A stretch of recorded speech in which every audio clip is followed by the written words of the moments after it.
Ladies and gentlemen, you're watching, yes, the Yankees Entertainment and Sports Network.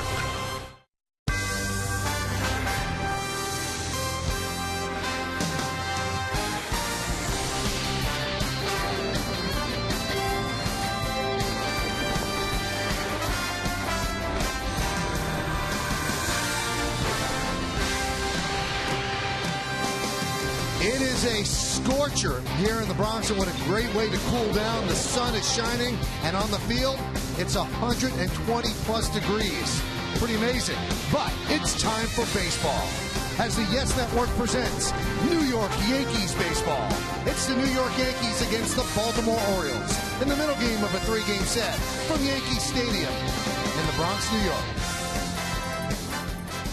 Hello, everybody, and welcome to Yankees baseball, along with Paul O'Neill, Ken Singleton, and his little friend Andy Pettit, the figurine.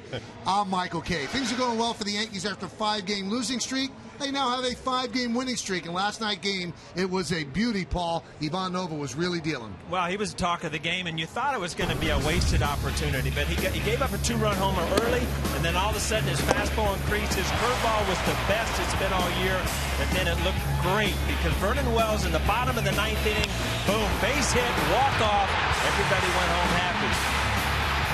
Now, Vernon Wells went on happy. I don't know if Meredith Moragovich was happy, but we'll talk about that later on. Vernon Wells has been playing well of late. Look what he's done in his last 6 games. 381 with 5 ribbies. He had 6 ribbies in his previous 30 games. Let's look at today's New York Lottery pitching matchup. Chris Tillman has a great record for the Orioles, 10-2, 3.68. Andy Pettit, 5-6, 4.40. And Kenny, he has not been pitching that well lately. Well, he's lost his last 4 decisions, trying to get back on the winning track. In his last start, he did pretty well in Minnesota. We're going to take a look at some action here at Yankee Stadium. Andy Pettit, when he's on, he's hitting the corners, keeping the ball down, getting ground ball outs. In Minnesota, he did make some history. He needed 2 strikeouts to pass Whitey Ford on the all-time strikeout list. He's the leader now for the Yankees in the strikeout category. Well, the Yankees try to make it 6 in a row this afternoon at Yankee Stadium. In just a moment, a guy, a gal, and a bucket that all come together again. You got to stick around for this next on Yes.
Vernon Wells. Now, Vernon, last time I spoke to you, this water cooler was moving in a different direction. Nice moment for you and nice moment for the Yankees last night.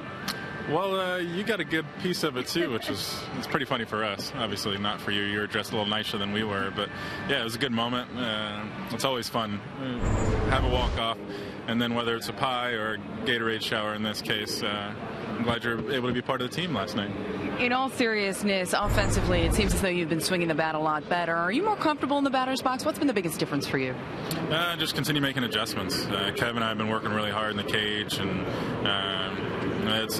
it's great when you're working on things and you get instant gratification from it. And, just keep at it. And that's the thing. Whenever I get a chance to get in the lineup, hopefully take advantage and help this team win games. Vernon, thanks for the time and best of luck this afternoon. Thanks for having me. We'll have Lineup's First Pitch Baseball coming up next with Michael, Kenny, and Paul O'Neill right here on Yes.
By your Tri Honda dealers. Hurry to your local Tri Honda dealer for great deals on the 2013 models. By Centerlight Healthcare. Centerlight, proud sponsor of the New York Yankees. And by United Business First from JFK to LA and San Francisco. Andy Pettitte is ready to begin this matinee in the Bronx. Yankees against the Orioles, middle game of a 3-game set. And why don't we take a look at the Orioles starting lineup that he is going to face. Yankees won last night, 3-2 walk-off base hit by Vernon Wells. Nick Markakis will start it off for the Orioles today. He's in right field leading off. Batting second, the third baseman, Manny Machado. It's his 21st birthday today. Adam Jones in center field will hit third. Cleaning up first baseman, Chris Davis. Brian Roberts will DH. He'll bat fifth. Batting sixth and playing shortstop, J.J. Hardy. Nolan Reimold, the left fielder, will bat seventh. Batting eighth and playing second base, Alexi Casilla. And Taylor Teagarden, the catcher, will bat ninth. And let's take a look at the numbers on Andy Pettitte. 14 starts, 5-6, 4.40. 91 hits in 86 innings. And let's check out the pitcher scouting report brought to you by your Tri Honda dealers. Franchise K-leader, we saw it in the pregame. He went past Whitey Ford, the most strikeouts in franchise history. Looking for a W. He's 0-3 in his last 4 starts. He hadn't won since June 8th. Bob Gibson, if Pettitte wins today, it'll be his 251st win, tying him with Bob Gibson for 44th on the MLB's all-time win list. Wow. When you do a scouting report with Andy Pettitte and you're throwing Whitey Ford and Bob Gibson, yeah. You know you're pretty darn good, right? Well, I hit against one of them, not Ford, but Gibson. I hit against Whitey in spring training once, I think. Gibson was well, he had a little mean streak in him. Yeah. And everybody knew it, too. That even makes it worse. All right, so Nick Markakis, he'll dig in. The veteran left-hander, Andy Pettitte, is on the mound. Let's do it here in the Bronx. First pitch is swung on and grounded to first. Overbay takes it himself. 1 pitch, 1 out. Let's check out the Yankee defense behind Pettitte. In the outfield, you've got Almonte back in the lineup. Gardner at center and Ichiro over at right. Infield, Cruz moves to third. Nunez is off the DL. He's the shortstop. Cano at second, Overbay at first. Stewart behind the plate, day game after night game. And the veteran Andrew Eugene Pettitte is on the mound. So Nunez activated. David Phelps put on the DL because of a strained forearm. Nova back into the rotation. And because Nunez came off the 60-day DL, Mark Teixeira is put onto the 60-day DL because he'll miss the remainder of the season. So there are your clerical moves. Machado with a fly ball to center. Gardner makes the play. Jenny, you don't see that much. When the first guy hits on the first pitch, you seldom see the second batter swinging at the first pitch. Well, 2 up and 2 down for Randy Pettitte. You mentioned Whitey Ford. We already mentioned the chairman of the board's name. Whitey Ford has beaten the Orioles 30 times when he pitched for the Yankees back in the day, and that's the only pitcher that's beaten the Orioles more than Andy Pettitte. Andy is 27-6 in his career against Baltimore. Here's Adam Jones. That's a pretty good number. 27-6. Pretty good year, right? Yeah. Last 10 starts, he's 7-0 against the Baltimore Orioles. 2-0 to Jones.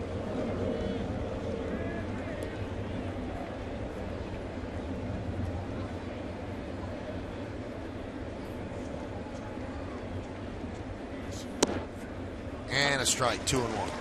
Now, of course, a lot of those years was the years when Baltimore was really down. I mean, they had 15 consecutive years of losing. And they have certainly improved the last 2 years. Line drive, a base hit for Jones. No, even though they're good years, I remember that one year, Michael, I'm sure you remember when we lost in '97. Baltimore, I don't think they beat us all year. Remember how well we played them, and we thought if we got through Cleveland, you know, we would play Baltimore well. We never got to play that series, but you know, they've had good teams, bad teams. The Yankees have always played well in Camden Yards. Good hitting ballpark. Yeah, no doubt about it. It's one of those road trips you don't, you know, you look forward to going to. Yeah, you got a plaque there out on Utah Street. I saw Arthur Rhodes recently too. Your name didn't come up though. He was still pitching until the end of last year, right? Chris Davis takes a strike.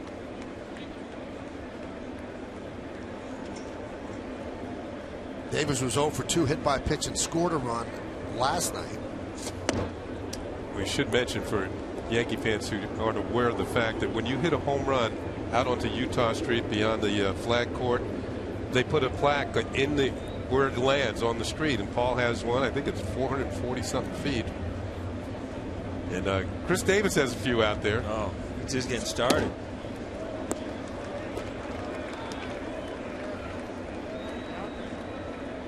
One thing Andy Pettitte up and down this year has really handled left-handed hitters very well.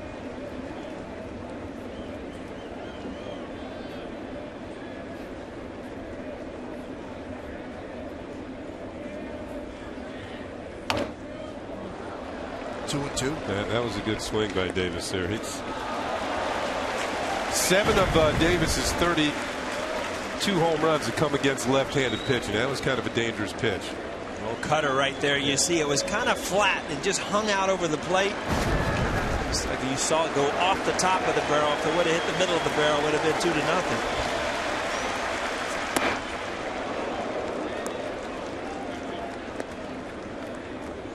Davis has been just about Mr. Everything for Baltimore this year. Today moves up to the cleanup spot. He leads the Orioles with 83 RBIs. He led the team last year with 85.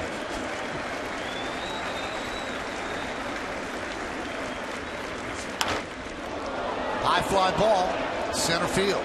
Backing up is Gardner at the track, leaps. It's a home run. Went over the wall, a 2-run shot for Davis. And the Orioles are up 2-0. That ball kept traveling, and it seemed as if Gardner had a beat on it, but it cleared the wall. He kind of fooled you, and he fooled me too, Michael. But when Davis hits him, you know, any part of the ballpark, I mean, he's got that type of power. And Gardner went back, you're right, like he had a beat on it. It just ran out. When you run out of room out by the monuments, you know it was hit pretty good. I think he had a beat on it because he was playing fairly deep to begin with, and the ball was so high in the air that he had a chance to get back to the wall. Wow. It had a good sound coming off the bat. That should have been the first indication that it might have had a chance. I tell you what, though, if you saw Davis's reaction, yeah, he didn't think he didn't think he got it. Yeah. You know, and a lot of times as a hitter, you'll see this. If you pull it, you know you got it. just goes off the top of it, but his reaction was like put his head down like, just missed it. Roberts grounds one to Nunez. His first try across the diamond, and that'll do it. So Chris Davis with his 33rd home run and his 84th and 85th runs batted in. He was unhappy, but when it landed, he felt a lot better.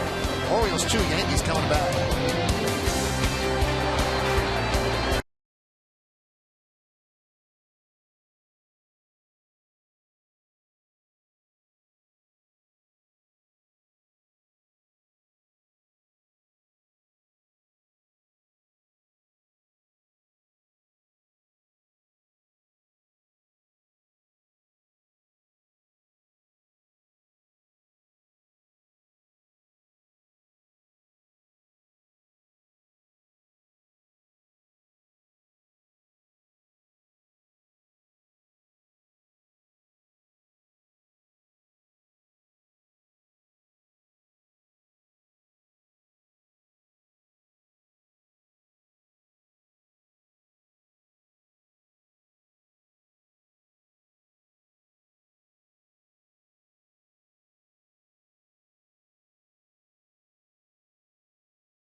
Take a look at the Yankees starting lineup, which is presented by Lexus. Brett Gardner in center field will lead off. Ichiro Suzuki in right field, bat second. Batting third, playing second, Robinson Cano.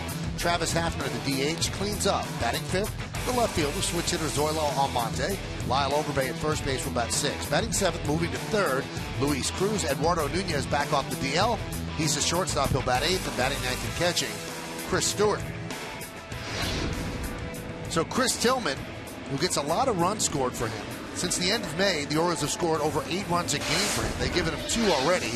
17 starts, 10-2, 92 hits in just over 100 innings, 81 strikeouts, 38 walks. Let's check out the pitcher's scouting report, brought to you by your Tri-Honda dealers. Wow, Chris Tillman rolling a 7. That's usually a bad thing here at the casino, but rolling, he's won 7 straight decisions, which hasn't happened in Baltimore since 2010-2011 season. So Eric Bedard was a good left-hander, and a lot of people thought that'd be a bad trade to get rid of him, but boy, it's really worked out well. Tillman and Adam Jones were a big part of that trade.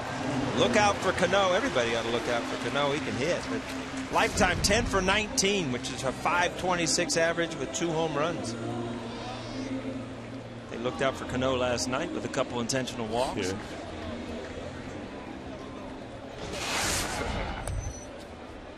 All right, so Brett Gardner, who led off the first inning yesterday with a double. He steps in.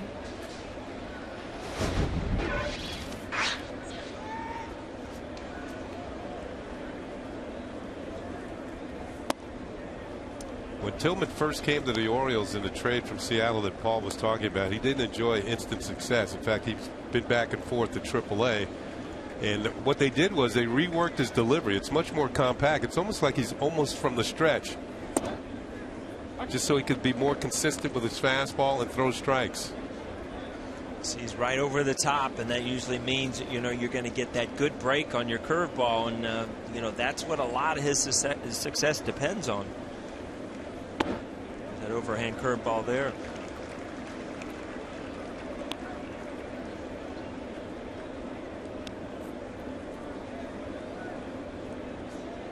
(10-2). The 10 wins already represents a career high. He won 9 games last year. Grounded foul.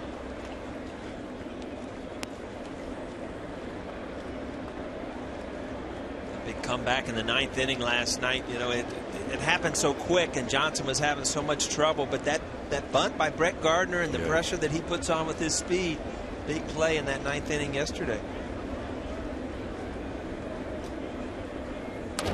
In fact, the other bunt play too, where I think Machado came in too far, and Wieters had the ball, but he couldn't throw to third base. He had to throw the first for the out on the sacrifice by Ichiro.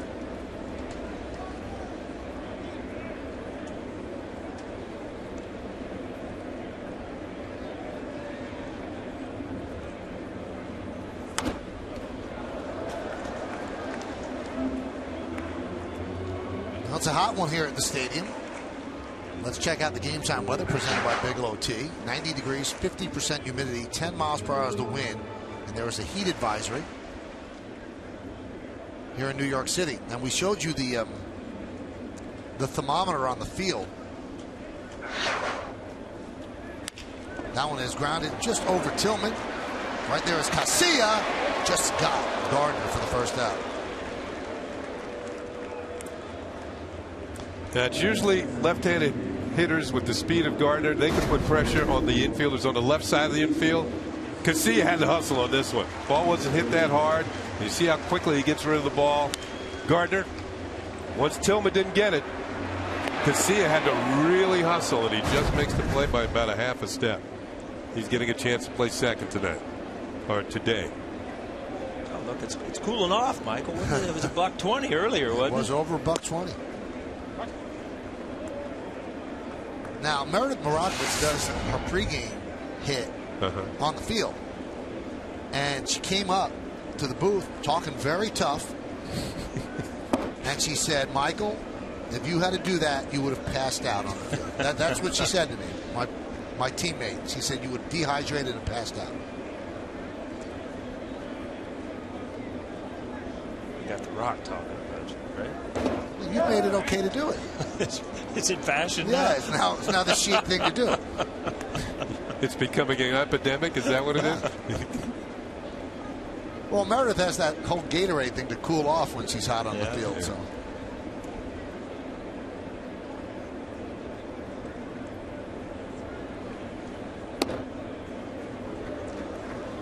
Michael, I could have definitely used some of that Gatorade today. And for those people that don't know you, you sweat an aggressive amount. So that's the only reason I said that. This is coming from the upper deck back there. She's not even down. An aggressive amount. Just stay back there, okay? I was worried for your well-being. That was my only point in the entire conversation. Michael's the only one that gets up between innings, and there's like sweat marks on the back of his chair. Look at his hair right now. You can see it. It's not even right. She's getting way too comfortable, isn't she? All right, you'll be hearing from her again on the post-game show. Or maybe not. Here's the 3-2. Paul, what's your take on them treating your old buddy the Gatorade canister like that, toss it around the inside? Another thing has become fashionable. Yeah. You know, look at that thing. You treated it differently than that. That's right. We had long talks.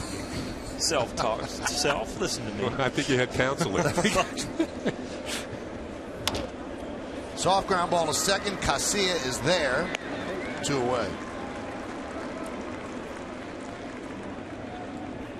Now you've all seen this, the Gatorade moment, and this from a different angle. Meredith sees it coming too. She can't get out of the way. But look, watch Meredith's face. She never gets mad. She cracks a smile the whole time. Well, she's made the whole picture. Been in Gatorade celebrations before. Yeah. She's been an athlete, so they're used to it. She's used to it. And she kept the interview right going too. Nice. Oh. Come on. Like we didn't set smiles. this up or something. Look, now, all right, I had my moment. Now sit down. I said sit down. Cano fouls it back 0-1.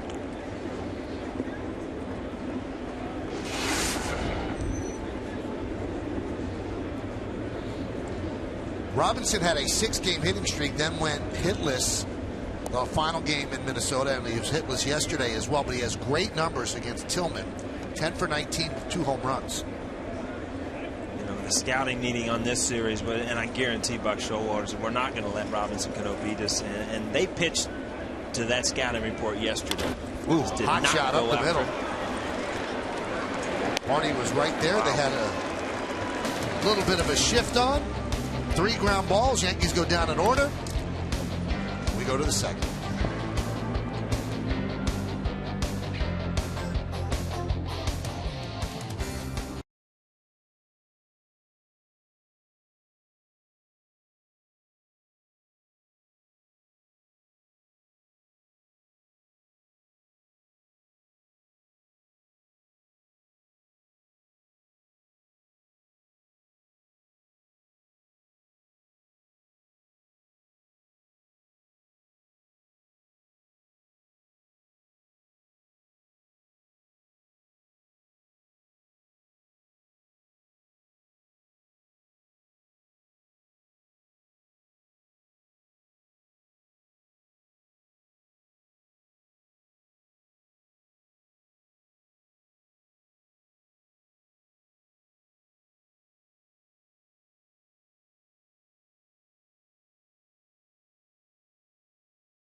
Coors Light.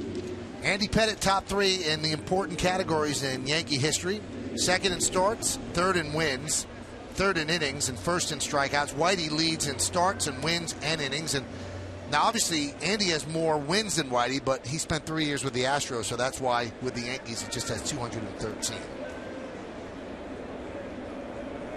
Here's J.J. Hardy against Pettitte.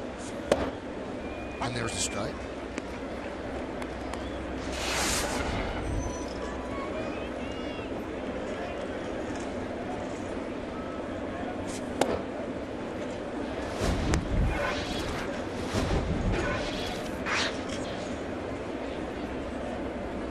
Now there's Willie Randolph and his son Andre. Fly ball. Center field. One out now. You might ask a big-time world champion, how would you like to spend your birthday? Willie's taking his son to the ballpark. Today's Willie's birthday. So happy birthday, Willie. Happy birthday, Willie. He and Manny Machado, huh? That's right. He's a little older than Manny. Manny's 21. Willie's about 27. Yeah. I was just thinking, at 21, how many people are playing in Yankee Stadium, huh? On their birthday? And they're doing the Paul O'Neill thing in the dugout. See him practicing his swing? He broke a hitting streak yesterday. He's got to get it tuned up again. You know, as many hits as Manny's taken away already, he's got a long way to go before he catches Willie Randolph. He's got a long way to go to get to the rings, too. Yeah, that's true. Willie, 2 as a player, I believe 4 as a coach.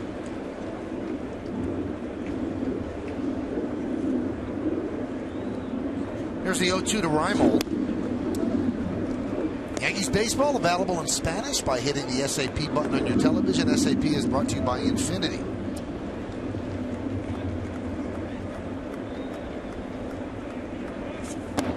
Reimold's one of the 2 players that Baltimore the last few years had trouble keeping on the field. Reimold has been injury prone, had neck surgery. This year he's been out with a hamstring problem.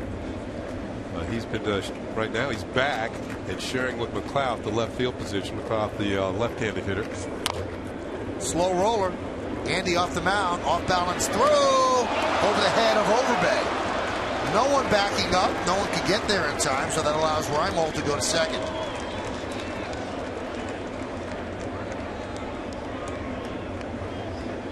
So that's a single and an E1, allowing the runner to go to second. Andy comes up with it, but the off-balance throw just over the glove of Lyle Overbay. There's Andy's reaction, and Reimold's at second with 1 out. Didn't it seem that Overbay was almost overcommitted to staying on the bag? If he had just jumped a bit, it wouldn't have gone over his head, and the runner would have been safe. Do you think he could come back down in time? I don't think he would have, but it would have been better if he stopped the throw. Yeah. See, his foot's still on the bag, and it just goes over the glove. Into the corners for Casilla, and there's a strike.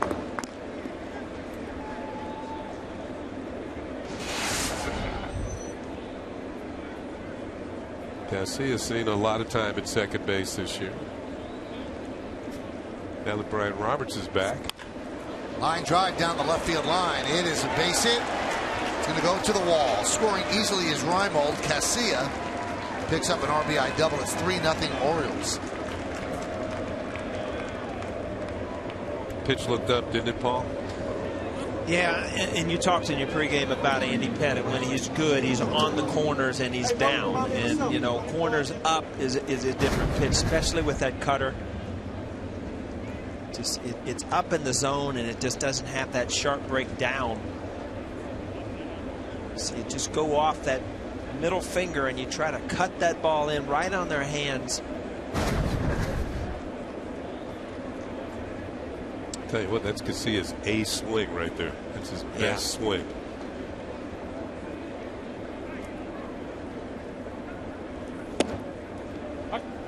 There's a strike to Teagarden.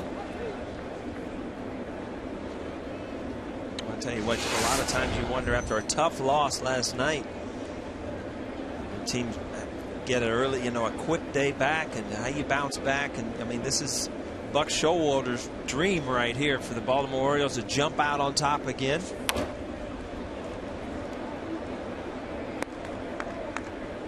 Buck has Teagarden catching today. He's giving his all-star catcher, Matt Wieters, the day off. Day game following a night game. Teagarden has 3 hits this season. 2 of them are home runs. I'll tell you one thing. Buck Showalter might have on. He might be the only man here with 45,000 people with a jacket on. Huh? He's expecting that cool breeze to come in any time.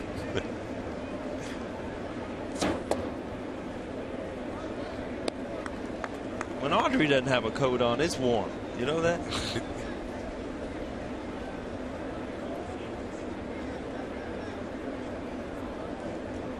He had that windbreaker thing when he first started with the Yankees. He's never broken it. It's always a good guess what his number is. That's true. I can't even tell you. I think he was 11 with the Yankees. But you never really saw it except on opening day. Wow. He wears 26 now. Johnny Oates. Yeah, that's in honor of Orioles late manager and former Texas Ranger manager Johnny Oates.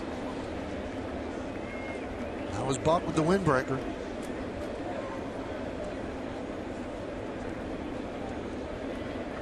Believe me, under that was number 11. Oh, there's Richie Garcia, another one of my friends on fire.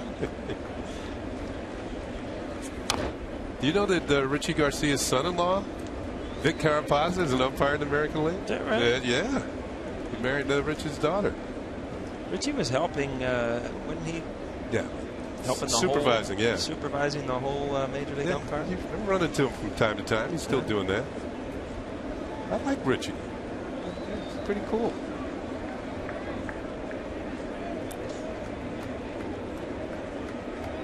Two. Chop toward third. Cruz. Teagarden gets down the line pretty well for a catcher. Yeah, for fans who don't remember, Richie Garcia was the umpire with the home run call. Was that 95 or 96? 96. What, Derek hit the ball? Yeah. I'll look back. I just speak it. It's there. You know, this is awesome. That's Tony Tarasco in right and field. There's Richie Garcia. Brady Anderson. And Jeffrey Mayer. Jeffrey Mayer. I mentioned to Richie, I said, can I mention that it was a spring training game? I said, can I mention that Vic is your son-in-law? He said, sure, go ahead. I'm popular in New York.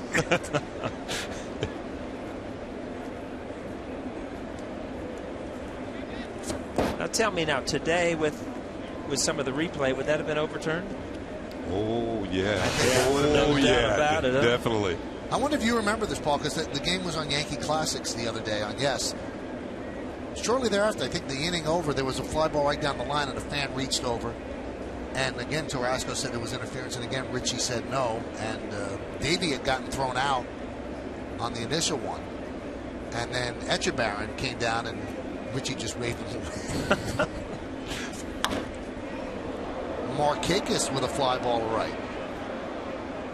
Ichiro will make the play, and that will do it. But the Orioles get another run on 2 hits, 1 error, and 1 man left to go to the bottom of the second.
Brought to you by Toyota. Prius is the official hybrid vehicle of the Yankees.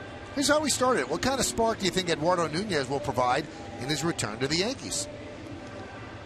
And Munson, NYY, said Nunez has always had a good bat and a right-handed one at that, which is much needed. Very good point, Munson, NYY. Yankee right-handed lineup has been a little shaky, and he does add something there. Follow Yes Network and tweet us your responses using hashtag Yankees Prius to keep the conversation going.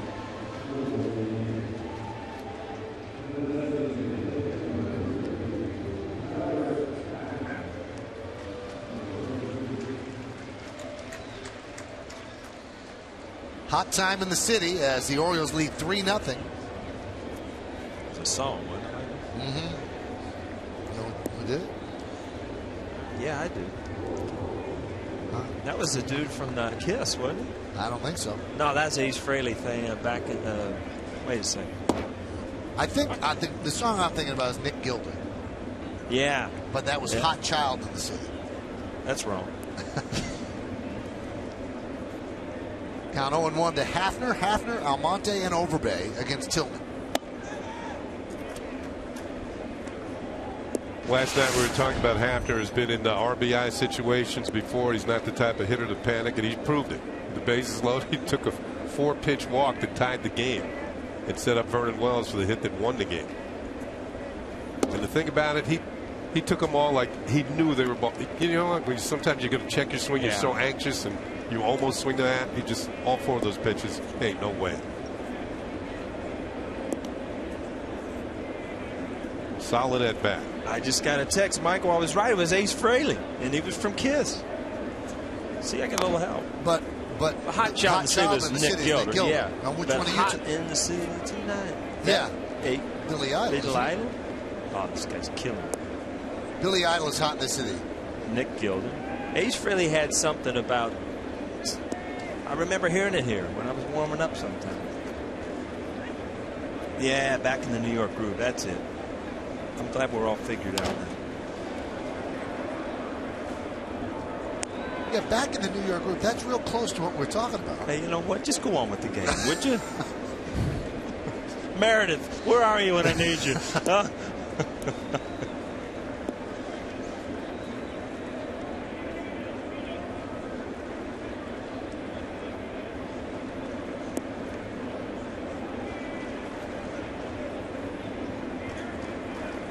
2-2. Guys, when you're playing in this sort of heat, did it affect you adversely? You know what? I loved playing baseball when it was hot. And it was almost like another thing that you know, you could prove to somebody else that you kind of wanted it more. And you saw Chris Davis early in the game. You get rewarded. The ball flies when it's this hot. Mm-hmm. Pitchers get tired. The pine tar is a little stickier. I mean, I would never complain about the heat. I hated playing in the cold, though. Yeah, I'd rather be too hot than too cold while playing baseball. There's another walk for Travis Hafner to get things started here in the 2nd inning. First base runner for the Yanks. Yeah, when it's too cold, you feel like you have everything in your locker on, trying to stay warm, and you're not loose. You just can't swing. When it's hot, maybe you got one T-shirt on underneath your shirt. It's time to play baseball. That's the way you did when you were a kid. Baseball's a summer game. Yep. And you would play out there all day and not complain. Before the game today, I was talking to Zoilo Almonte, who was taking up batting practice in the cage underneath the near the Yankee clubhouse. And I asked him when he became a switch hitter. And I asked him when he started, which way did he hit? He said right-handed. I said, when did you start to become a switch hitter? And he said when he was 9 years old. And for all you youngsters out there who think about becoming switch hitters, the younger you start, the easier it is to get it accomplished. I'll tell you what, if you could do it, the smarter you become, too, because I tell you, there were so many times where I would look at Bernie Williams and just think, you know what? You don't have to change anything other than your helmet. You don't have to change the way you see the ball, anything. What an advantage to be able to hit both ways. And then I stood there and watched him hit from both sides of the plate. And you can see the numbers there. He's hitting better left-handed. But he's only had limited at-bats right-handed. But I was watching him swing closely from both sides, and I thought he was a little quicker left-handed, a little more fluid.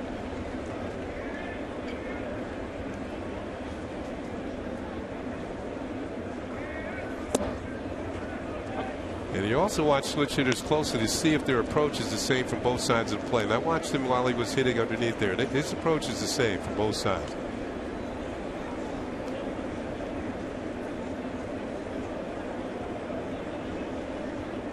Yeah, Kevin Long was throwing in batting practice, the Yankee hitting coach.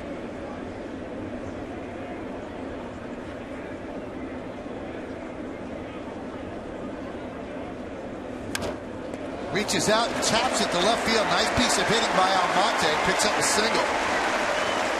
First and second, nobody out for the Yanks. One thing we've seen from him from both sides of the plate, he can go to the opposite field. This is not his best swing, but he's still going to pick up the hit. We're going to see it again on Yesmo from your Mercedes-Benz Tri-State dealer. A little change up. He turns over, kind of fades away, and you see he stays with it. He doesn't come around it and pull it. Just kind of just drives through it. It's enough of it. That's the type of hit you see from Ichiro. It's hard to pitch to a lefty hitter as a right-hander if they cover that ball right there.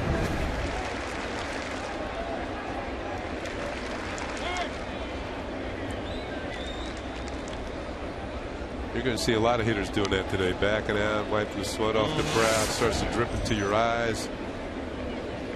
That's lovely when you're just focusing in on the pitcher and sweat gets in your eyes and starts burning.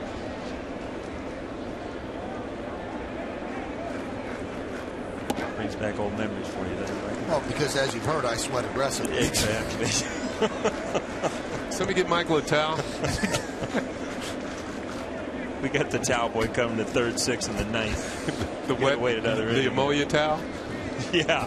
Gino's famous, Gene Monahan, the famous ammonia towel. That was awesome. 1-0. Line drive, right field. It's a base hit. Hafner held up so he can only go to third. The Yankees have the bases loaded and nobody out here in the second. He held up. I don't think he was going to score anyway. All three of the Oriole outfielders have very strong arms. Primo probably the worst of the three, but you don't want to mess with Markakis and you don't want to mess with Jones. So the Yankees have loaded the bases here. Nobody out against Chris Tillman here in the second. Threatening to get something going. Big opportunity. And other than the ninth inning yesterday where they came through and won the game, a couple of these opportunities yesterday they didn't do much with. So Ken, you mentioned yesterday it's important for the Yankees, the type of lineup they are right now, to get to that 10-hit level. And that's where you got to keep these at bats. You know, base hit. Don't look for the home run. Don't come out of yourself and try to do too much.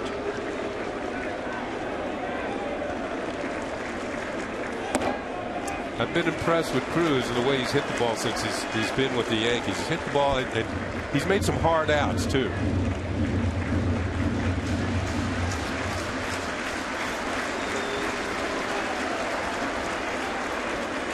Well, crowd's coming alive. Offense will do that. Will get people off their feet.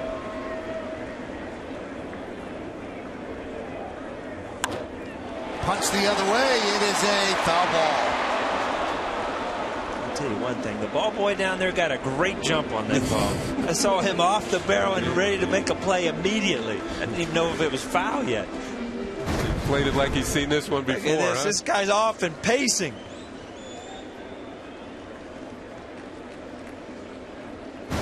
This is me.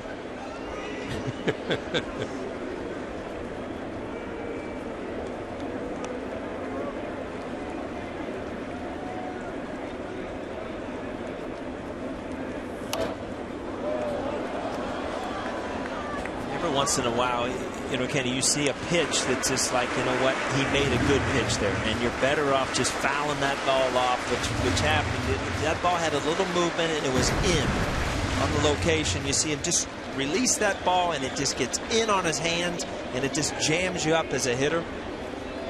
You're better off staying through it, fouling that ball off and bailing out and hitting that double play ball.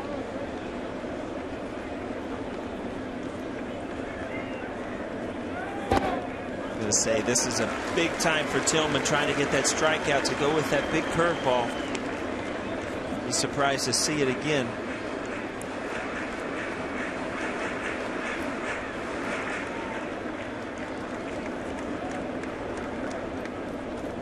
This is really when you see how comfortable hitters are with 2 strikes and big opportunities, whether they, you kind of get in that panic mode and you kind of leave the zone, or, if you're still in there swinging at strikes.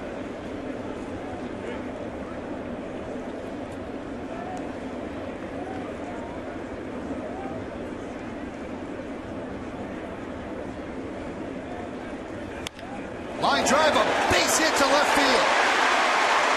Almonte held up, scoring is Hafner. RBI single for Cruz. Yankees on the board. It's 3-1-0s. I'll tell you one thing, Michael. Great at bat by Cruz. He got that inside fastball again, and he didn't come off of it. He stays through it. And as a major league hitter, you're strong enough, if you'll jam yourself, to drive that ball into the outfield. Really, really good at bat. They just got enough of it. Hafner had to make sure the ball cleared Manny Machado at third base. He knew it wasn't hit all that well. Well, Rick Adair, the pitching coach, goes out and talks with Tillman, and Tillman's going to face Eduardo Nunez. And what a moment this must be for Nunez. The last time he was in a big league game was May 5th against Oakland. He has been backdated on the DL since May 6th with a left oblique strain. He's been out more than 2 months with an injury. They said maybe 10 days. So it has taken a long time to heal. Everything that you do swinging a baseball bat is going to affect that injury.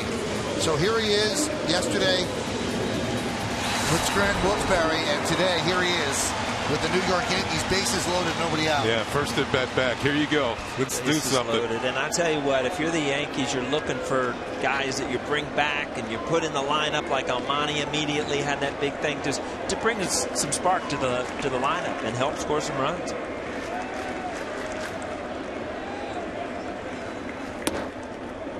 Pitch is high. This was a great opportunity for Nunez with Jeter out the whole first half of the year to show the Yankees is he their future shortstop. And he just wasn't able to stay on the field. He's still got some time. Derek will play tonight in Scranton Wilkes-Barre. Michael Pineda will make the start there. So I'm sure they'll have a sellout there. Well, one thing we know that Nunez is going to bring to the lineup, he brings more speed. He can really run.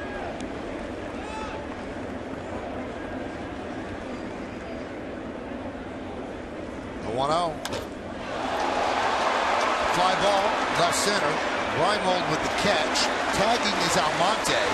He's going to score. Going to third. And getting thrown out is Overbay. So a sac fly for Nunez. Yankees cut it to 3-2, but Overbay a bit overly aggressive against an outfielder with a pretty good arm. We told you that Reimold had a decent arm, maybe the worst of the 3, but certainly good enough to get Overbay at third, as he hadn't even touched the bag yet when the tag is applied by Manny Machado. There's the throw. He's alerted by his center fielder, Adam Jones. The runner's tagging, and he's thrown out at third base. The thing about it, he's already in scoring position. Right. I mean, a lot of times as a base runner at second base, you'll pick up who's going to make that play. And if Adam Jones from center field makes that play, it's an easy throw. Reimold kind of going away from the play, you think he might steal a base there, but he got rid of the ball quick. That was the key. Cruz heads up, tagged, and went to second, so he is in scoring position for Chris Stewart. Fouled away. Here's the catch, and Overbay off and trying to make it to third base with 1 out, and now there's 2 down. Bad feeling when you're about halfway there, Kenny, and you figure, you know what? Why did I do this? Can I go back?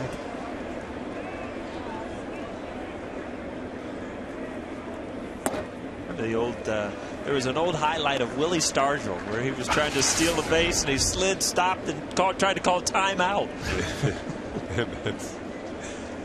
Oh, Wilbur. I've seen that, and it was funny.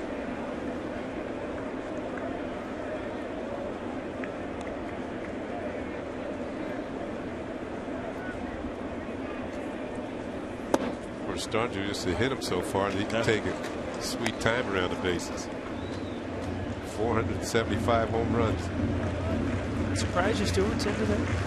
I think that I don't think Andy's comfortable pitching with Romine. So I bet you Romine will play catcher tomorrow.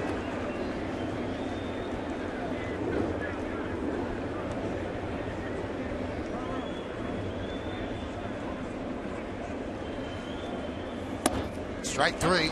Stewart down looking. So the Yankees offense stirs and scores 2 on 3 hits. 1 man left. Let's go to the third.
Well, Verizon customers, you won't have to miss a game again now that you can watch live Yes Network Yankee games on your PCs or laptops with Verizon Fios.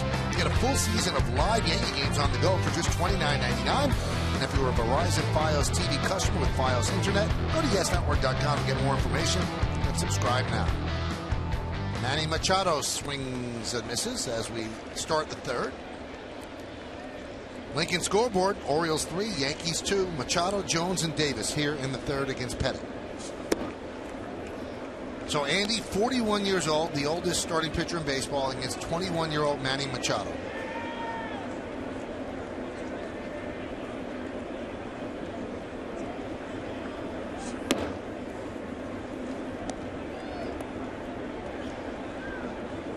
Beginning for Andy Pettit. I mean, the Yankees fought back through a couple runs, and now he's going right through the meat of the order. Baltimore Orioles. Just a little short. Tell you what, that just missed too. That ball again, that's that ball up in the zone that doesn't have big bite on it. Machado had that bat head out and just missed it. It's more of the curveball there. It just kind of hangs.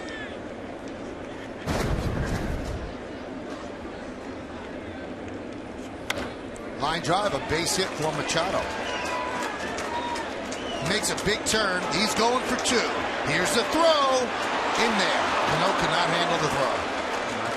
I think Robbie might have had him. He kind of got short hop. But Machado, I mean, he's a doubles machine. You see right out of the box, he's made his mind up. And when he turns, he's already made his mind. He's going. He's going to make that outfielder throw him out.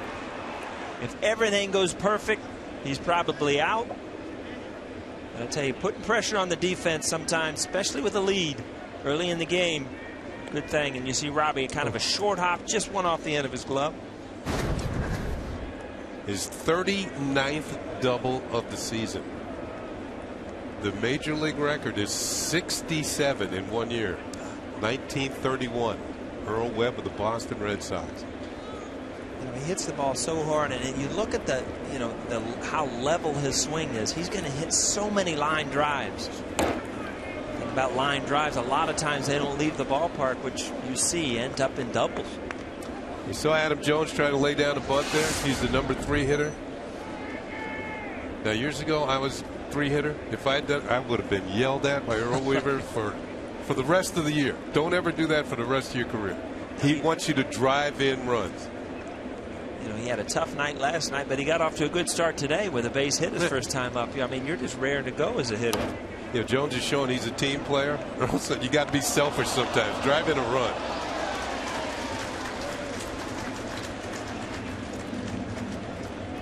He screamed at me once for moving the runner over. Hit the ground ball to the right side. Move the runner over. Don't pay you to move guys over. Yeah, that's what he told me.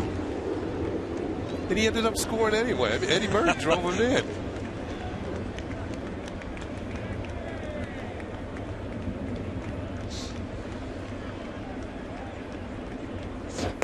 Swing and a miss. Chase the pitch out of the zone.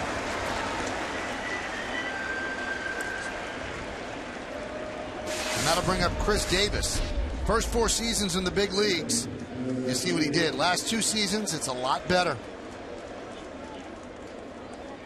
Now, I asked Buck Showalter about it. He goes, there are very few players that are on major league teams right now that conquered levels down in the minor leagues. He said Chris Davis did. He said you could look at this 50-man team, 25 and 25. He said, I doubt you'll find one guy that conquered the minor leagues more than Chris Davis. He said you knew the talent was there. He said it just took time for all to come together. One thing, look at those arms. I mean, this is why the ball goes. He's one of the strongest guys in the league. The Orioles had a walk-off hit at home, and I forgot which player got the hit, but Chris Davis picked him up like he was a rag doll and carried him on his shoulder off the field. If you just tuned in, you missed this with 2 outs in the first inning, runner on first. Just thought he missed it. A 409-foot fly ball. And his major league leading 33rd home run of the season. Team record is 50. High drive, right center. Gardner's there. He'll make the play. Tagging is Machado. And he'll make it to third standing. So they keep Davis in the ballpark. You know, anytime he hits the ball in the air now, I think, particularly in Baltimore, they get a rise. They think everything's going out of the park. At Camden Yards, he's hit 16 home runs this year. The Miami Marlins have 17 at home this year. You just see the arc of his swing. He's meant to hit home runs. He's got that little upstroke. When the barrel of his bat gets to the ball, it's on a slight uppercut. So when he makes contact, he's going to launch. That's what you get from your true power hitters.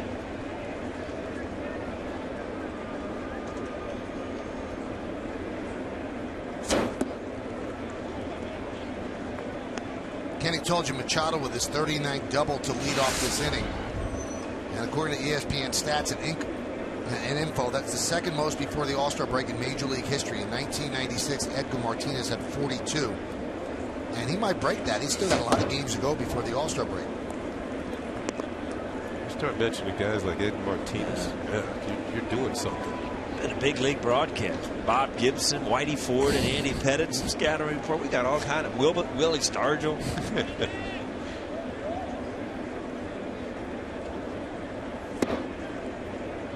I don't think I've ever seen Brian Roberts hit 5th. Right behind Chris Davis.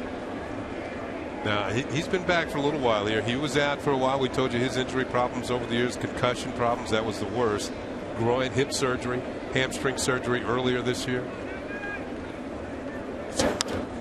They turned him loose on 3-0, and he hits a fly ball to right field. Ichiro is there to make the play. The leadoff double is wasted. No runs to hit, 1 man left. We go to the bottom of the third. Top of the Yankee order coming up.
Back here at Yankee Stadium, you see some of these great shots. Well, the aerial coverage brought to you by DirecTV. If you call yourself a sports fan, you got to get DirecTV. Call 1-800-DirecTV.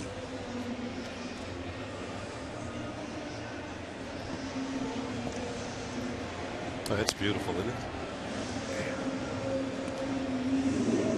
I'll tell you one thing that's beautiful about it is there's blue sky up there.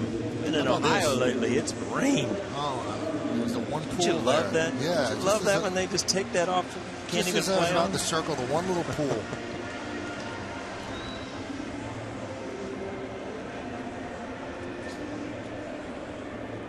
Brett Gardner will lead it off against Tillman. It's 3-2 Orioles. Now, Tillman had a rough inning last inning. If you're Yankee offense, you want to get right back on him again this inning. His pitch count was somewhat elevated last inning. You want to keep him out there in the hot sun. Lincoln scoreboard 3-2 Baltimore.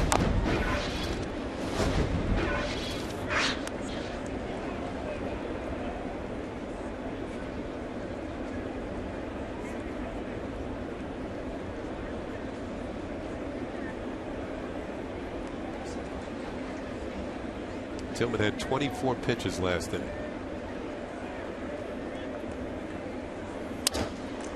Slow ground ball to second. Garcia gets Gardner for the first out. Tillman really wins a lot. Since June 25th of last year, his record is 19-5, and that's the best winning percentage in baseball, other than Max Scherzer, who is 23-2 since that date. Undefeated this year. Yeah, that's kind of silly numbers there. He's got nasty stuff. I think he's the first pitcher to start off 13-0 since Roger Clemens started off 13-0 in 1986. There's that good overhand curveball, Tillman. And when he finds that, whether it's now or later in the game, he becomes a much better pitcher. See that number 30 on his back? There was a pitcher for the Orioles who wore that number, had a good curve. Dennis Martinez. El Presidente had a nasty hook. Yeah, I faced him a lot. He was Montreal, then he ended a perfect game out in Los Angeles. Yeah. But you see that straight over the top delivery. You usually get that 12-6 curveball that's straight down.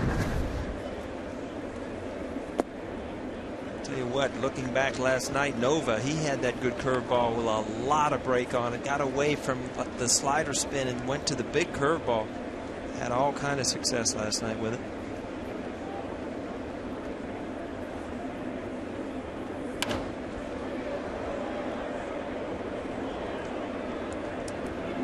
Just chilling. A walk-off win. The last 11 seasons, the only other walk-off win for a Yankee pitcher who completed the game was CC Sabathia. May 24th, 2011.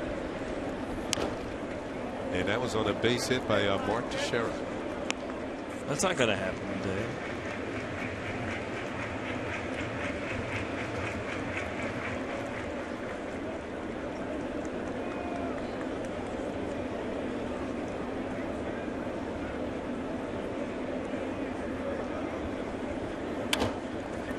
He's trying for that third baseline. Getting closer and closer.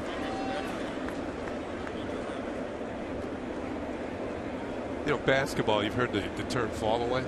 Ichiro's got the fall away too. Yeah. He just falls away and slashes, hits it the other way.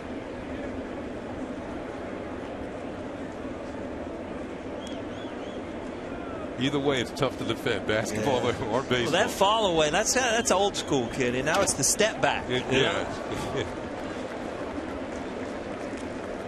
Both pretty good moves, though.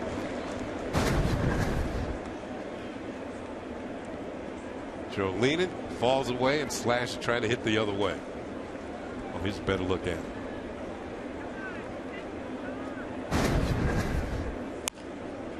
That one is looped to short. And Hardy makes the play. The second out. That's going to bring up Robinson Cano, which brings us to the Firestone Complete Auto Care Extra Mile. Talk about doubles with Machado. Well, Robinson Cano has had the most doubles since 2006, 317.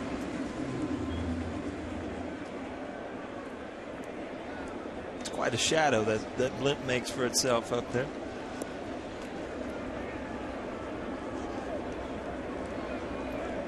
Shift is on for Cano. Swings and misses.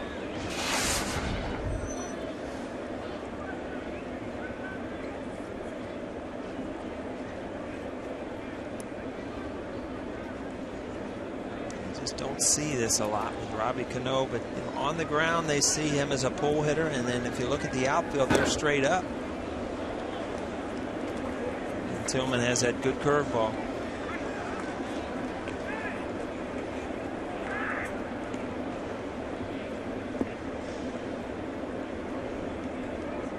Would that play with your mind if you were up there and you saw that kind of shift, Paul? You know what?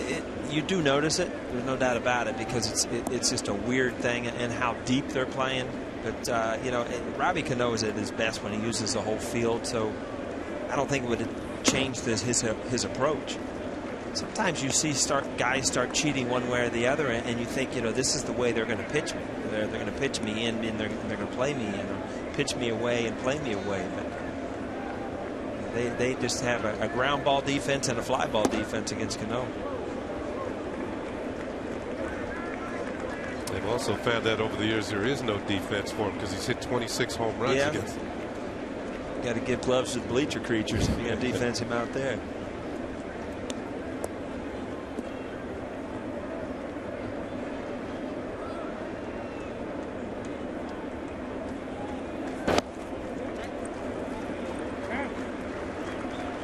Back to last Sunday night against Tillman. This is what Cano did. Somebody in the bleachers might have had a glove. You see that ball didn't have that sharp break on it. When you make a mistake, Robbie definitely strong enough to drive it out of here.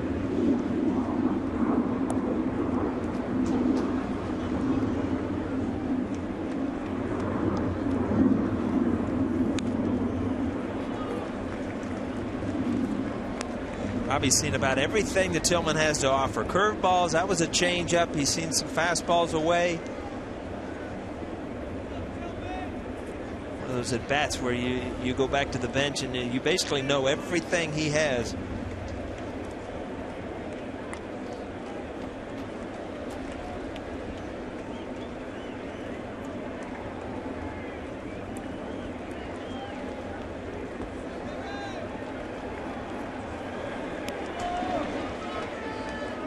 Now Robbie stepped out. I think might have been the blimp cast a shadow there. and Robbie stepped out. You know, it might have been an eclipse or something. 3-2. Tune out to left field. Reimold back. He's there. He makes the play for the final out of the inning. Yankees go down 1-2-3. You're enjoying Yankee baseball. They're enjoying a trip around Manhattan.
It's time for the New York State Smokers Quit Line quiz.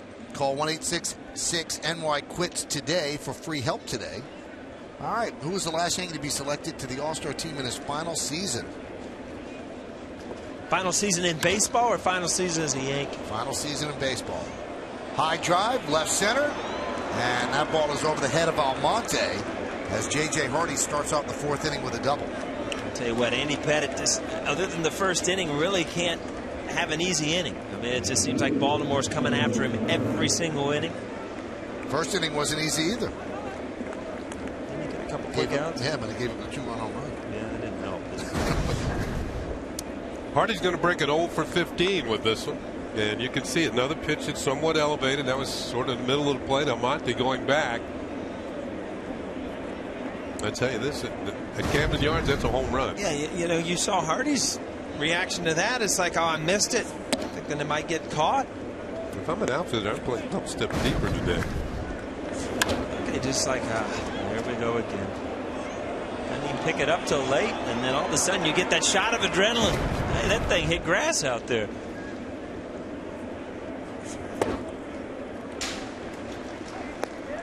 Reimold had an infield single in the second inning just to the third base side of the mound.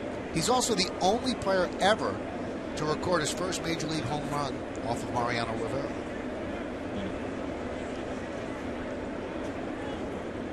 That's some bragging rights right there. You probably go back to the dugout and go, what's the big deal with this guy? This guy. Got nothing on those minor leaguers. Tell you what, if somebody's going to tie that record, they better hurry up. That's right. Mariano's only got a half a season left. It's a record you can only tie, you can't break it. Yeah.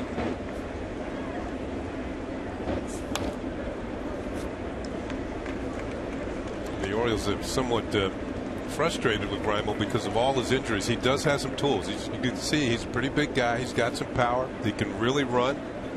Pretty good outfielder. But it's just been a matter of keeping him on the field. That's one reason why they went out and got Nate McLeod.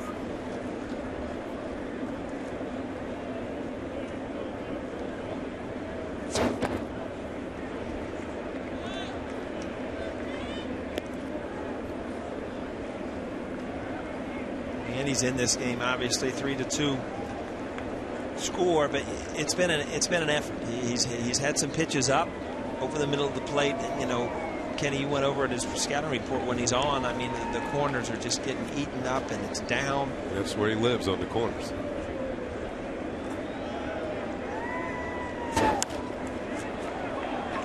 Fly ball to Gardner. Tagging is Hardy. Gardner with the catch. And the throw. Strong throw, but Hardy is just in there.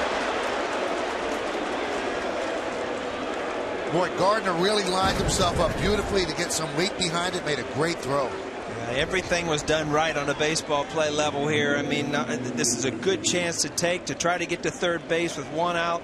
Good throw. Bang, bang play. Looked like Cruz with a little deke as well. He made believe the ball wasn't coming in his direction, at least not at that moment. And watch the right foot of Hardy's. Just gets in there. The Yankees going to bring the infield in for Casilla, who had an RBI double his first time up in the second inning.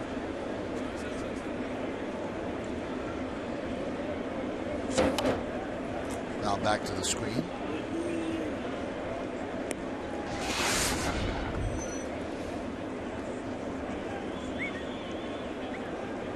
Casilla hit an absolute rocket off Pettitte earlier in the game. Good swing right there.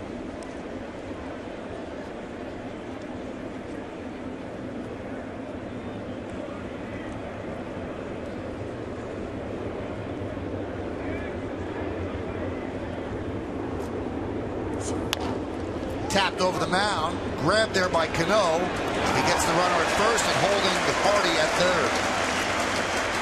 I will tell you, I'm surprised that Hardy did not go. I think he was fooled. He didn't know whether Andy Pettitte was going to get this ball. That once it got over Pettitte's head, Yeah, that was the difference. He wasn't sure that Andy was going to get it, but Cano makes a great play.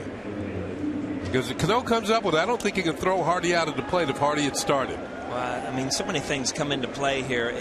A lot of things on the baseball field you can practice, and it just becomes natural. When, as a second baseman, do you practice making a play going from here to there and then using your arm strength? So that's a play that's just, it's unordinary, it's unorthodox. And, I mean, just a great play by Robbie Cano right there. Yeah, a lot of hitters would have had infield hit. Yeah.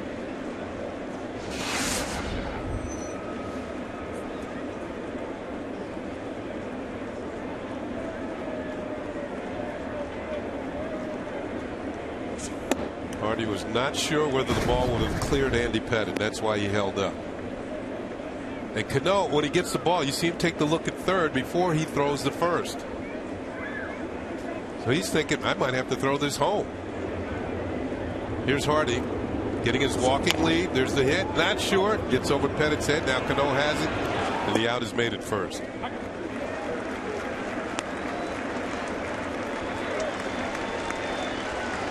Andy Pettit has put himself in the position after getting a leadoff double to get out of this inning.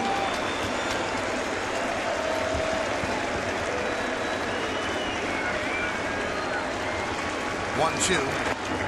Check swing. Did he go? No, said Jerry Davis.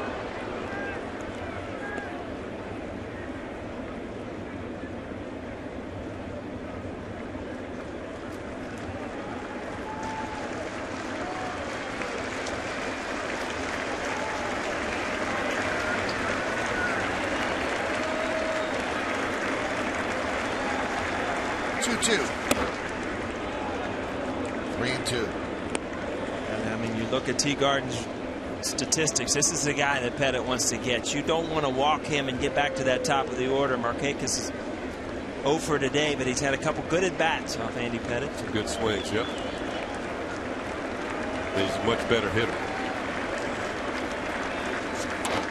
Line drive, and there's a base hit to left field. Scoring is Hardy. Teagarden with an RBI single. Now it's 4-2. And Teagarden came into today hitting 091. So with the 1 for 2, he's now on the interstates. But he gets himself an RBI, and it looks like another pitch that was up in the zone. No doubt about it. You see the cutter. It just doesn't bore in, and it doesn't drop, and it stays right there. An uppercut, but he got enough of it.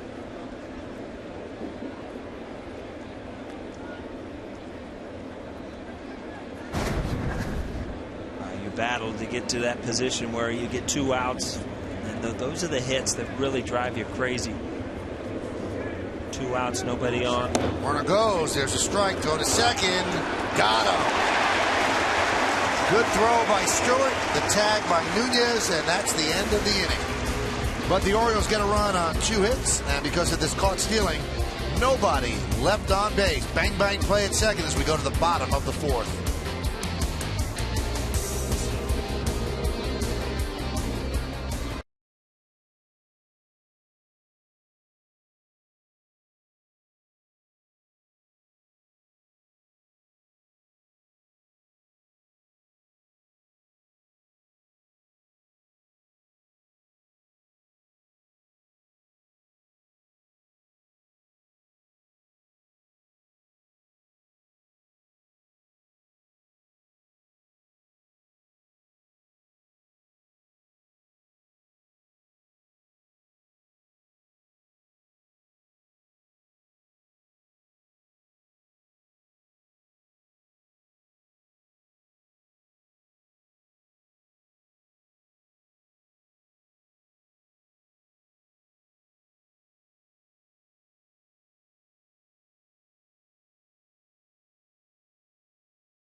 All right, it's time for the answer to the New York State Smart Risk Quit Line quiz question. Who was the last Yankee to be selected to the All-Star team in his final season? I think it's Mantle in '68. I do too. So it was. You not only get the guy, you get the year, Michael. It's impressive. Now let's take a look at that play at second, because I think they might have gotten that call wrong. Yeah, I mean you're going on first movement, and if you're thrown out, the top of the order's up. But if you get the stolen base, then obviously you're in a position. He's safe. I mean, there's no doubt about it. But we have the replay to help us, Mike. Chris Conroy, the second base umpire, does not. All right, so 4-2 as the Orioles tack on another run. And Travis Hafner will lead it off. Line drive into the teeth of the shift. And Casilla takes a base hit away from Hafner. I'll tell you what, Casillas made a couple nice plays out there at second base. We made one in short right field here. So rocket right here, kind of a short hop. Comes up with it. Longer throw out there than you're used to. Remember Casilla in his days with the Minnesota Twins, they wanted him to be the shortstop. Right here, he was the rover on that play. Here's Almonte, single his first time up. Kenny told you that Almonte became a switch hitter at the age of 9. And the guy in the Oriole dugout, the manager, Buck Showalter, actually is the minor league manager that convinced Bernie Williams to not give up switch hitting. Bernie was so frustrated when he was in the Yankee minor leagues. He said, "That's it, I'm quitting." And Buck implored him, "You got to stick with it." Really kept arguing with Bernie, and Buck said, "That's it, I'm calling your father." And Bernie was afraid that he was going to call his father, so he stuck with it and became a pretty proficient switch hitter. You mean Bernie it wasn't working right away, and Bernie said, "I'm going to quit hitting left-handed." Right. Okay. And as it is with most young men, you threaten the phone call to the dad. I was going to say, Mom uses that too. Wait till I call your father. And your kids are still afraid? My wife doesn't say that. They laugh. I call your father. Where you going to get him on the 13th hole? Yeah.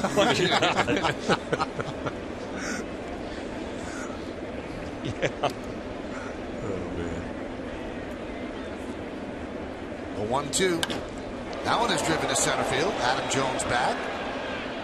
Makes the play for the second out. Think about it. Buck should have told him, "Look, there's going to if you don't become a switch hitter and stay with it, there's going to be a lot of days you're just not going to play." Yep.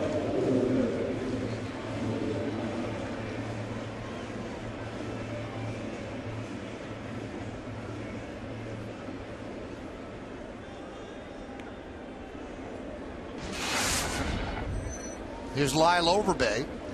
Lyle had a single right his first time up, then perhaps a bit too aggressive, trying to go to third on a fly ball to left, got thrown out.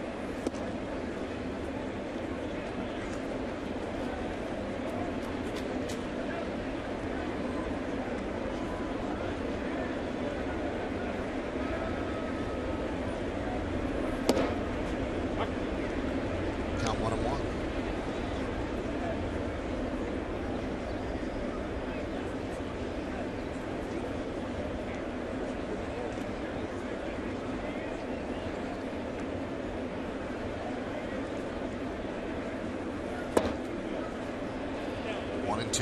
Turns that over in the changeup, and both pitchers. I mean, nothing looks really, really easy today. I mean, Tillman's had his moments. Pettit's gotten out of a couple of jams, given up some runs and some jams, and you know, you look at his pitch count, 67 in the bottom of the fourth. So it's been a struggle for both.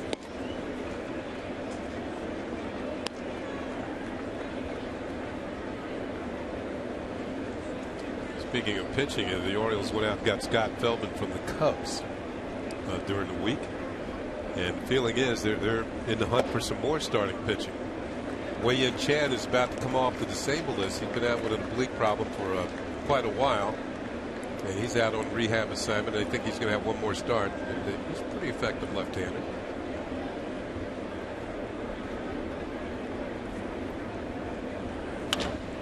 That's another base hit for Overbay.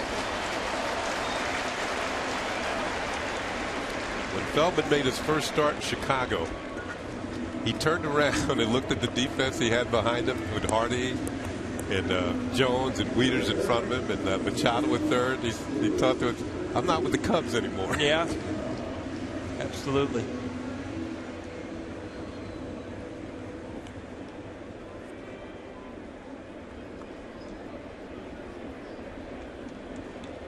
There's Luis Cruz with an RBI single his last time up.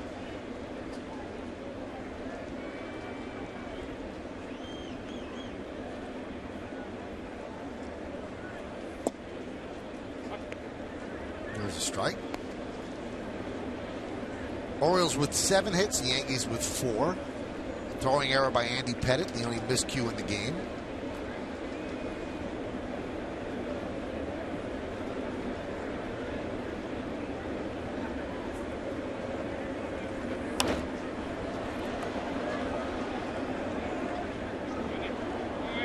Count now 0-2. If you're Cruz, you've got to that curveball count, so it's got to be in the back of your mind. Tillman, I don't think, has had his best curveball today as far as being able to throw it for a strike, but at any time he can drop a good one in on you. Yeah, that's been his MO. His curveball can be a good one, but he's inconsistent with it.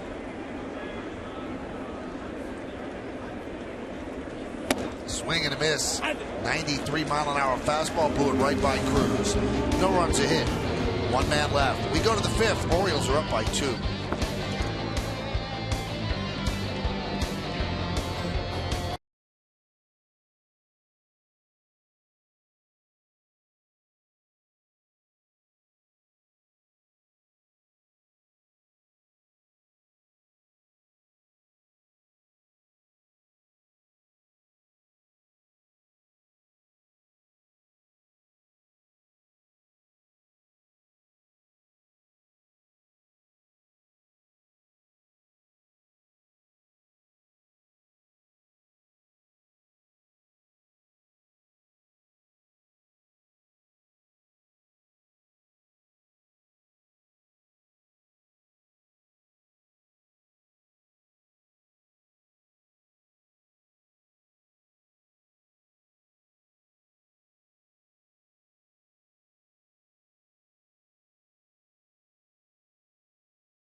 The Yankees now giving Blue Jays some struggles, and let's check out the McDonald's upcoming schedule for the Yanks. Got 1 more against the Orioles, then Kansas City comes in for 4, and Minnesota finishes off the pre-All-Star homestand with 3 as well. And all of the games will be on Yes. We talked about it, Michael. Long homestand right before the break. You love to put together a great homestand. Going into that second half, feeling like you're peaking. And the first game after the break for the Yankees, they played the Red Sox. A 3-game set at Fenway Park, and then they go to Texas. That should be nice and cool in Texas. This is just a warm-up for yeah, that. That's just the...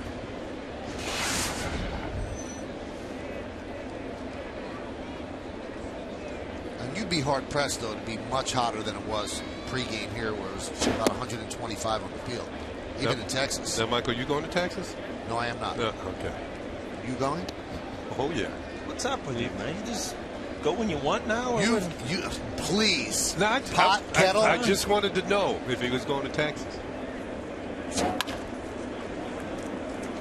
I mean, the man who does 32 games is criticizing the games I do. I do more than anybody. But you're supposed to. You're signed up for it. I know. Oh, forget it. That is a stylish-looking outfit, though. You know, that's the thing. You look at the old-time, you know, the weather hasn't changed in the last 200 years, but it gets hot sometimes during baseball season. Remember in the old days where they'd show up in a suit and tie to watch a baseball game when it was 100 degrees out? All-day game? Suit and tie and a hat. Yeah. Because July 4th was the anniversary of Lou Gehrig's speech. And you see the people in the stands all in a suit and tie. Yeah.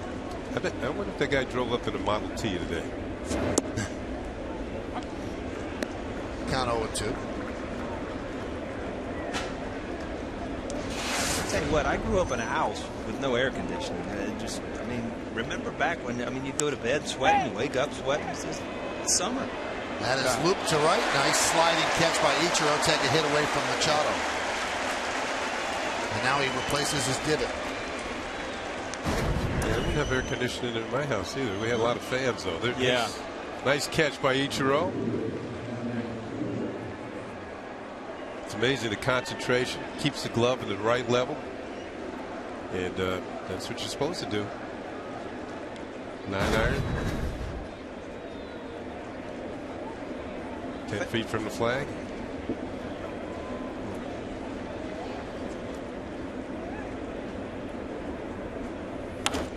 Adam Jones lines one to right field. Ichiro is there. And how about that? Andy Pettit works his first 1-2-3 inning. And he does it with just 9 pitches. At the end of 4.5, we're halfway through. Orioles 4, Yankees 2.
Montefiore Medical Center, Inspired Medicine.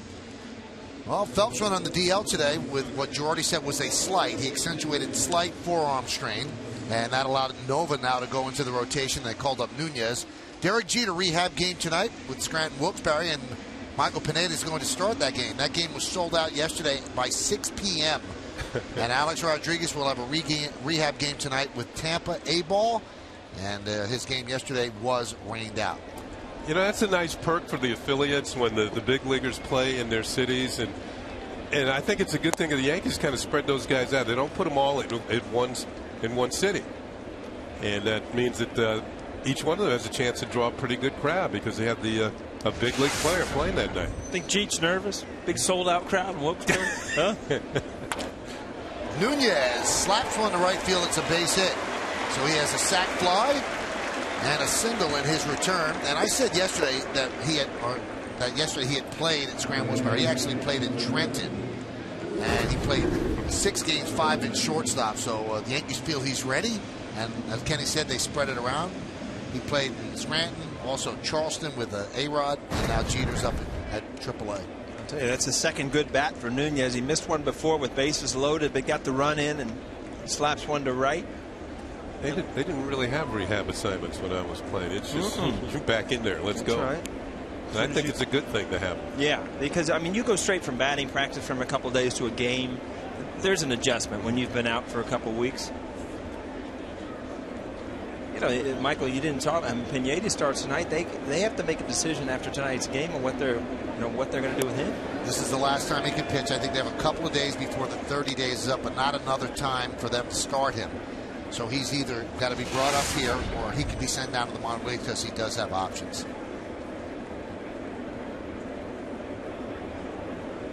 When I understand, he's been throwing them all well, right? Velocity-wise and stuff. His last start was his worst one, so we'll see how he bounces back in this. But he's been living 93 to 95, which is very good coming back from shoulder surgery.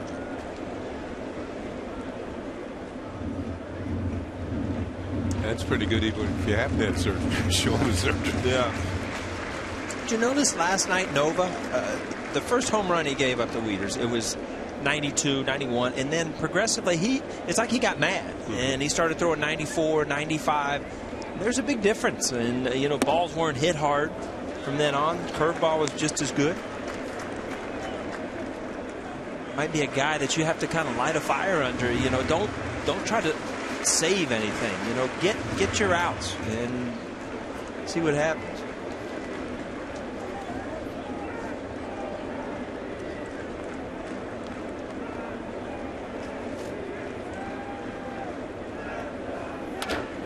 Grounded left side through for a base hit. Successive singles to open up the 5th inning.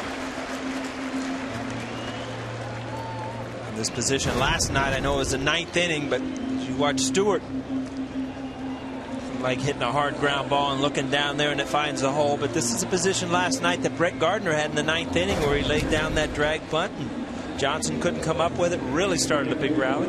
Would you bunt here, guys? You know what? With his speed, I have no problem with him, because if he pulls that ball and gets it close to the second baseman, there's so many things that can happen for him to be safe. And at worst, you've put the tying run at second base. He's grounded out to second twice against Tillman. So first and second for the Yankees. Nobody out. Machado is in on the grass. Davis is back at first.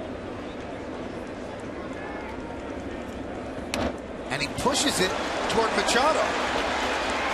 And the sacrifice successful. 5-3. Well, that's a true sacrifice there, because you know you have to make the third baseman field that ball so Nunez can walk into third. But you know, with his speed, he can go either way here. I mean, he can pull that with him and try to beat it out as a hit. Got the job done. Now you're one big hit away from tying this game up. One thing Machado has, he's got a very strong throwing arm.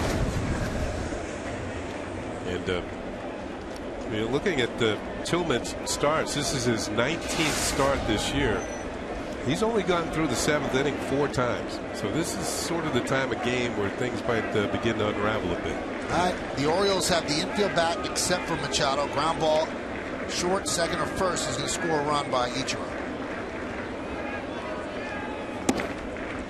Strike. To me, in these situations, if we've seen today that he kind of slows down, you know, real meticulous in what pitches, and you know, it can make for long innings. It's a big hitter for him with Robbie Cano on deck. That, you know, you get Ichiro out, you got first base open. He gets a base hit, they could be off to the races. And there is a base hit up the middle. Grabbed there by Casilla to keep it in the infield. A run scores. Stewart moves to third. RBI single for Ichiro. It's 4-3 O's. Yeah, Casilla stay of a run though. For now, and I tell you what, for Ken, now. just the athleticism that he shows here, keeping that ball in the infield. I mean, that just, it goes to show you what type of fielder he is, and that's not going to show up in the box score. And if Robbie gets his job done, it's not going to do anything. But I hesitate just to makes a highlight reel to me. That's a tremendous play. Wow. Leaves his feet. 1 run scores, but he prevents the other from scoring. Stewart has to stop at third. See him stare at Stewart to see if he was going to round third. That was his only play, to throw behind the runner. Now here's Cano. They're at double play depth. Tying runs at third. Orioles have led 3-0, 3-2, 4-2. Now it's 4-3. And the Yankees looking for more. No action in the Oriole bullpen as Cano steps out. Well, as a hitter, you like to hit. You hear that muffled roar in the background. Your concentration levels are so high that you're not aware of the crowd, but there's just that din of the noise in the background. Your concentration, you really have to zone in on the pitcher to get your job done.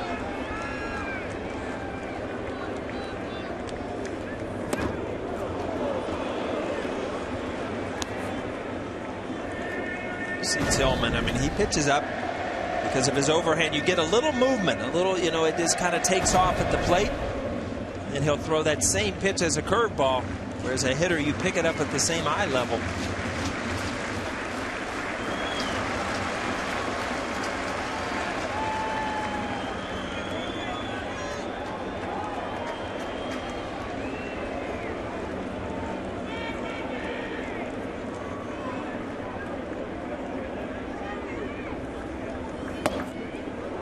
Tried to get it up there again, didn't they? Just couldn't get it down in the zone.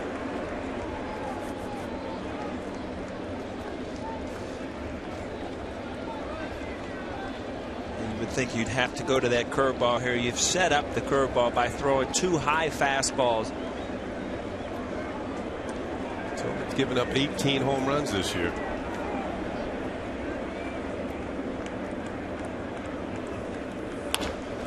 That one is looped into left field. It is a base hit in front of Marimo. Stewart scores. It's an RBI single for Cano, and the Yankees have tied it up at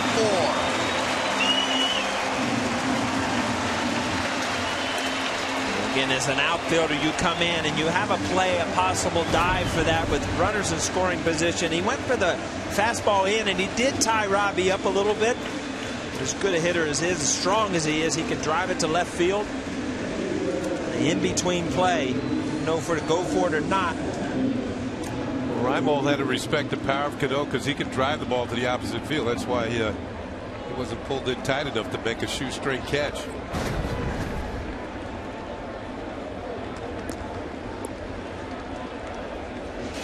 So the Yankee offense showing some life. Kind of broke out in Minnesota, and you figured it was probably the Twins and their pitching, but 2 big runs in the 9th inning yesterday for the Yankees, and now they come back to tie the game at 4.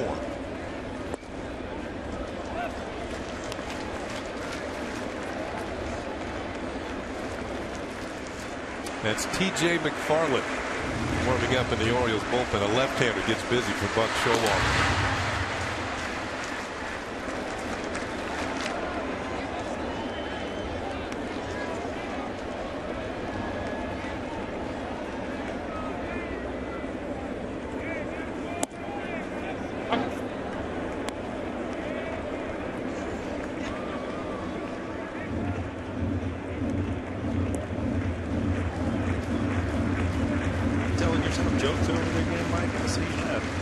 Always happy. Yep. Yep. Having a little self time. Yep. Little self time.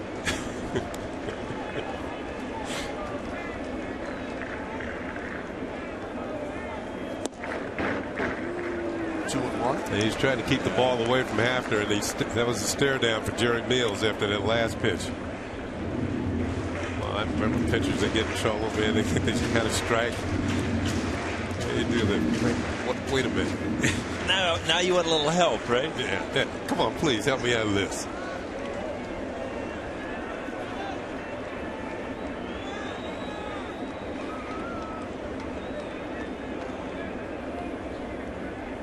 The 2-1. And Conversely, you know, if you're hitting and a pitcher makes a pretty good pitch and you turn around and say, look, he doesn't need any help. He's throwing 100 miles an hour. Yeah.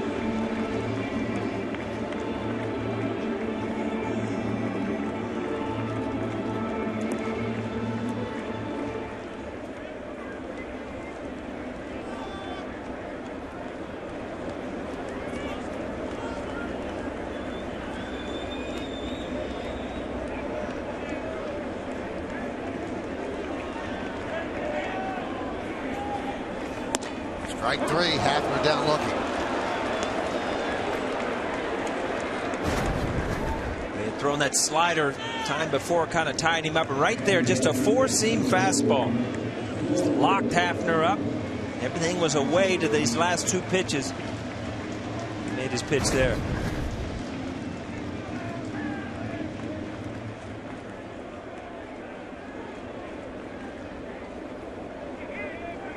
First and second, 2 outs. Would you jump from above? No, I wouldn't. No, you're not a skydiver. I've always wanted to, but I don't have the guts. Yeah. How about you? I never wanted to, and I don't have the guts either. So double it up. That just doesn't sound fun. What? Jumping out of a plane with a parachute. I don't even like walking downstairs. No? I'm not a big fan. I'm going to take an elevator.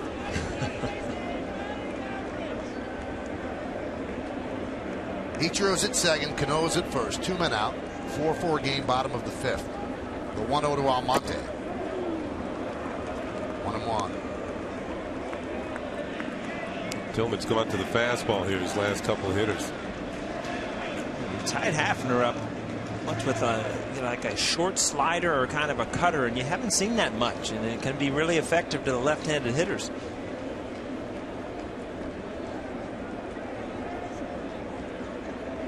Pettit has new life. Looking at that scoreboard, 4-4.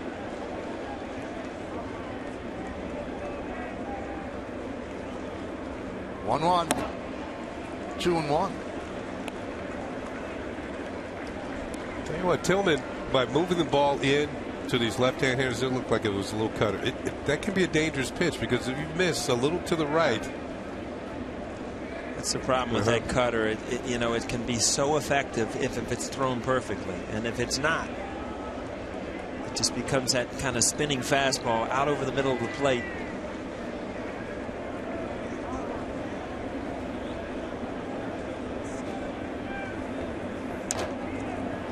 Slow tapper grabbed there by Tillman, and that will do it here in the 5th. But the Yankee offense has come alive. Eduardo Nunez started it, and it continued up and down the lineup to score 2 and tie it up at 4-4. We're going to the 6th.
This great aerial coverage brought to you by DirecTV. If you call yourself a sports fan, you've got to get DirecTV. Call 1-800-DirecTV.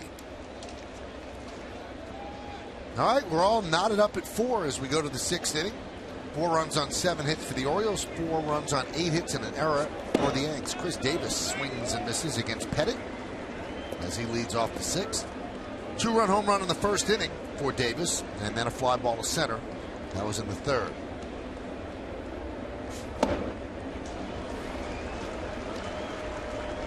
You're an Orioles fan. That's basically his line score about every other day, isn't it? Home run, a couple RBIs.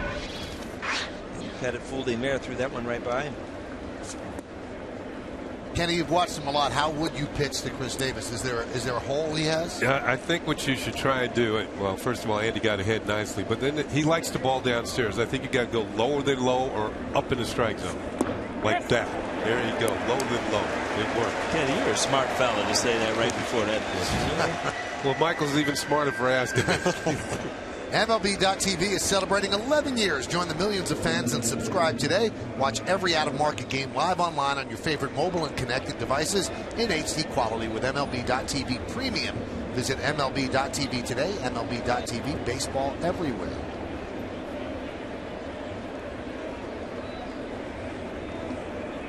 Here's Brian Roberts.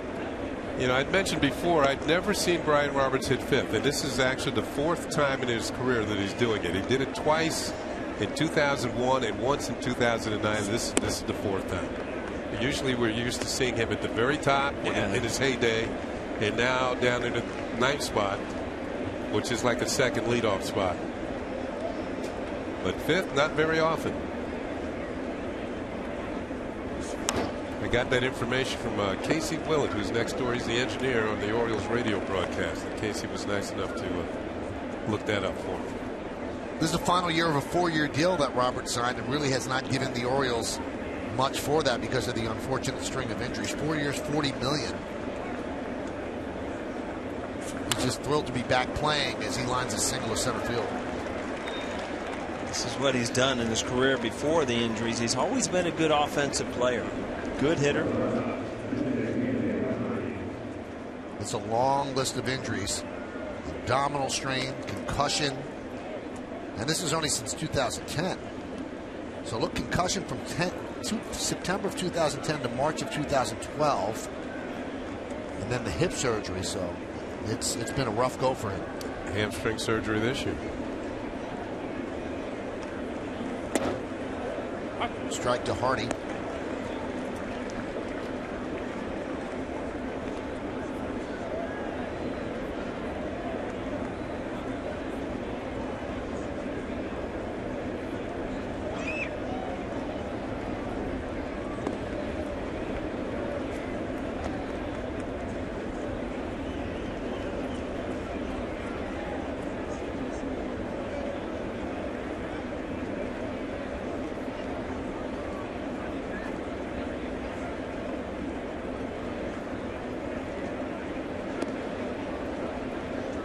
Teagarden earlier in the game kind of cheat steal first move on Andy Pettit. Keep these, those aren't his best moves obviously, but you got to keep these guys honest and know, Buck Showalter will pick pitches where he thinks that he's going to the plate and tell guys to go on first movement. Well, they had him if Andy had gone to first because Roberts took a couple of steps and stopped. That's my scouting report, Michael. If they come over there twice in a row, just take off. They don't want to go over there 3 times. Roberts might have had second if he continued on down there.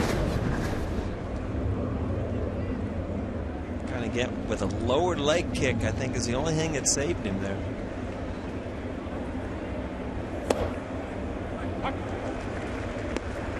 One and two. Sean Kelly up as Andy's pitch count at 84.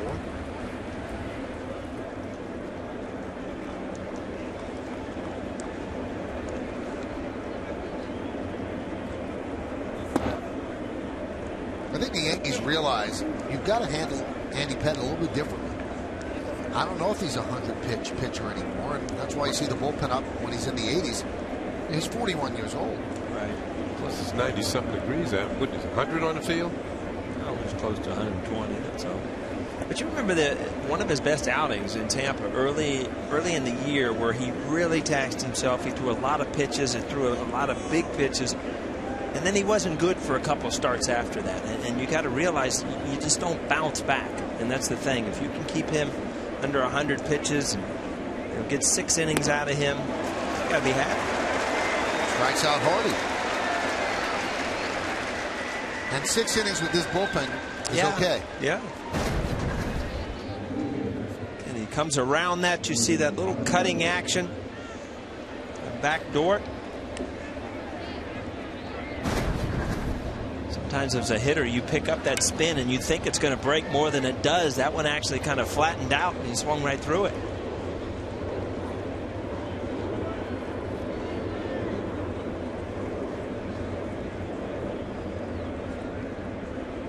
Here's Reimold.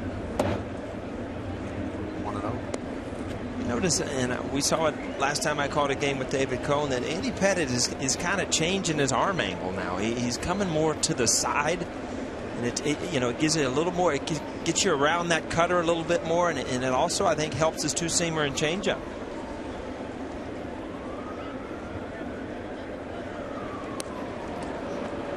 Get the feeling that with 2 outs, Roberts is more apt to try and steal second here. And basically what he's going to do, he's just doing guess. He's just saying, Andy's going to the plate, I'm going. Whatever move Andy makes, he's going to be on his way.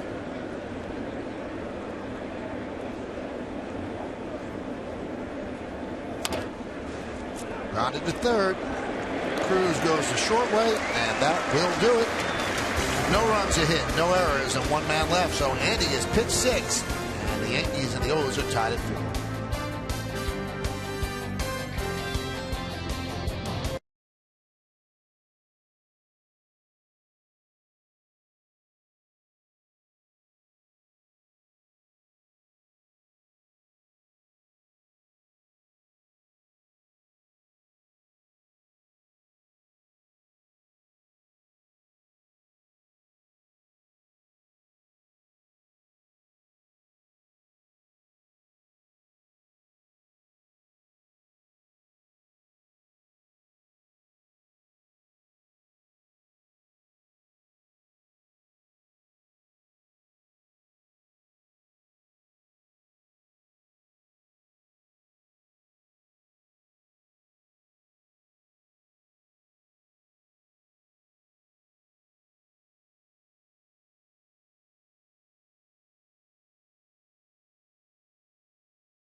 Bottom of the 6th, it's time for the game summary brought to you by your local Nissan dealer. It's a 4-4 game, each team with 8 hits. Chris Davis, a 2-run home run in the second. Nunez 1 for 1, a sac fly, a ribby, a run scored. Cruz, Ichiro, and Cano each have an RBI single. Now, speaking of Davis, his 2-run home run gave him 85 runs batted in this season. That's 1 shy of the Orioles' record before the All-Star break. And that was set in 1969 when Boog Powell drove in 86. And as we mentioned earlier with Machado, the Orioles still have a load of games to go before the All-Star break. So Tillman's still in there to start the 6th. It'll be Overbay, Cruz, and Nunez here in the bottom of the inning. Boog Powell. Yeah, Booger's still down there. He's got Boog's barbecue. Still going on? Yeah. Remember the night, Michael, he sent us up those sandwiches? Yep. Yeah.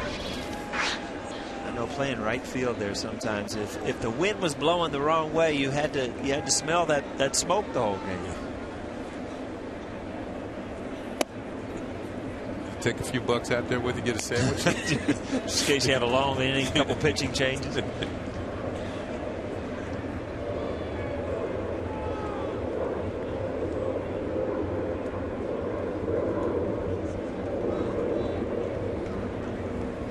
Not only did he send the sandwiches up to us, he delivered them himself. A little airtime? Yeah. We gave him some play, definitely.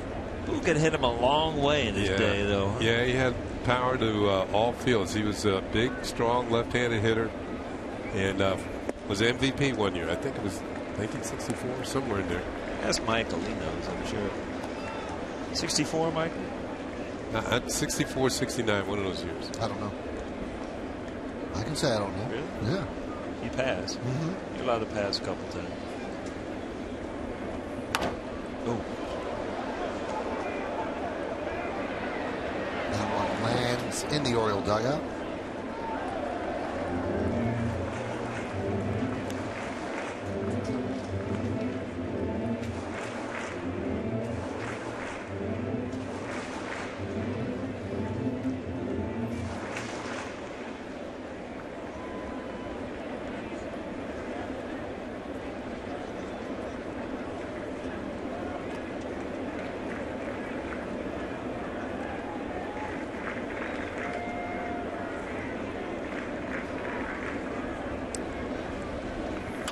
Missed by 1 year. It was 1970. He was the MVP.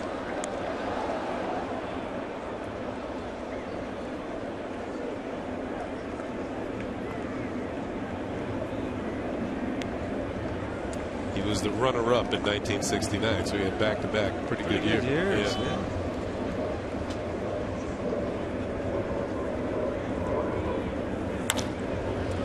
Another base hit for Overbay. He is 3 for 3 against Tillman. Leadoff single here in the 6th. Yeah, you might see some stirring again in the Baltimore bullpen as Overbay gets something started here in the 6th. Yep, they're starting to move around. Those relief pitchers, you get around this time of game, they start stretching those muscles, windmilling those arms. Pitching coach Rick Adair comes out, slows things down, gives the bullpen time to get all stretched out. Somebody might be getting up to throw. Well, as Rick Adair comes out, we tell you this copyrighted telecast presented by authority of the New York Yankees. It may not be reproduced or retransmitted in any form. The accounts and descriptions of this game may not be disseminated without the express written consent of the New York Yankees. That was an odd stretching maneuver by that pitcher out there. Kind of like a funky moonwalk.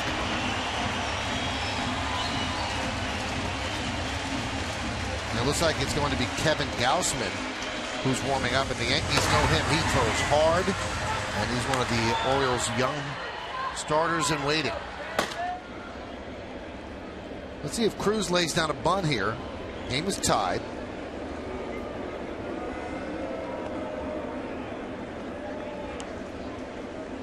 Along with Ken Singleton and Paul O'Neill, I'm Michael Kay. You're watching Yankees baseball right here on Yes. We thank you for joining us on this Saturday afternoon. 4-4 game. Bottom of the 6th.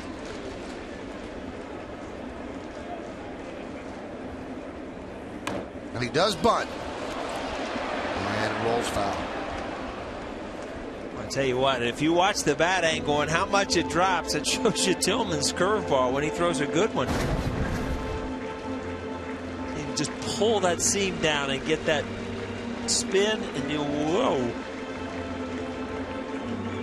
He's made a pretty good bunt there. Yeah, it had a little too much spin on it. It spun off into foul territory.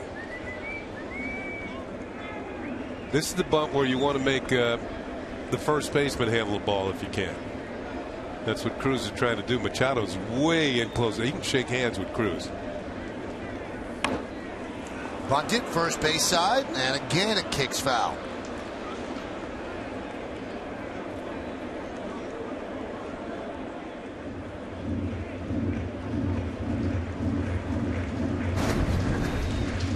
What, Mike? I think we've seen more bunts in this series so far than we've seen in the past 2 or 3 years, when you had guys that, you know, Teixeira and A-Rod and Jeter and guys that, you know, you don't give that sign to. Well, you don't have the home run hitters anymore. Right. You have to produce. You got to somehow generate runs. manufactured.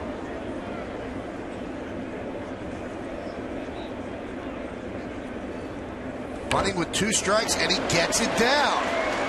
Good job by Cruz. Moving to second is Overbay. You know what? He might have done that on his own, too, because Joe Girardi, I don't know, as a manager with 2 strikes, Cruz has made up his mind, and you saw his reaction when he got to first base. Yeah, I got that done. Well, maybe if Girardi did put it down, maybe he's telling him, I got confidence in you to get this done. You know what? Machado moved back, so it wasn't as if he had to make the greatest of bunts. And you can see his reaction, clapping his hands, crossing. Yeah.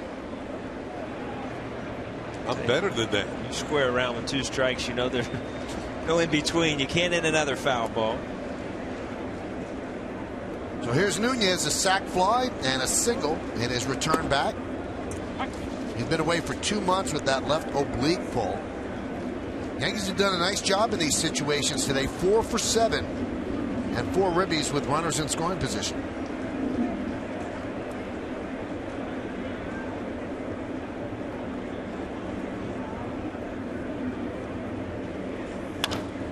That's a ground ball up the middle, a base hit for Nunez. Overbay's being waved home. Here's the throw from Jones. Here's the play. He's in there. As Nunez goes to second on the throw, Overbay balls over Teagarden, and the Yankees lead 5-4. Well, welcome back, Eduardo Nunez Day. A sacrifice fly, 2 singles, a run scored, and now a run batted in. Adam Jones, we told you he has a strong arm. He gets a pretty good throw off here. I'll tell you what, Teagarden got a good read. He was up the line, but he was going to block the plate. He got a good read late and kind of just shied away from it because Overbay was coming in hard. I think he touched the plate, but he went back and got it again just in case.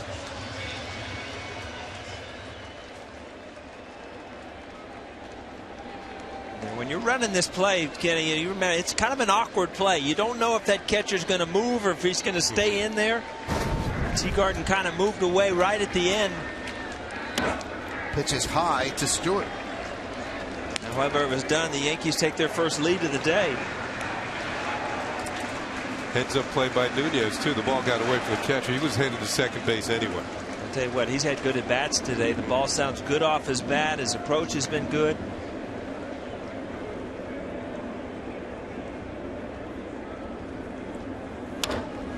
Grounded. Ooh, just foul. There goes the helmet. We're used to that. Oh, twice he had to throw out the drag chute. He's got the wings going there. It's got to feel so great for him to be back. 2 months away. And he has come back with a flourish. Couple of ribbies, a run scored, looking to score another.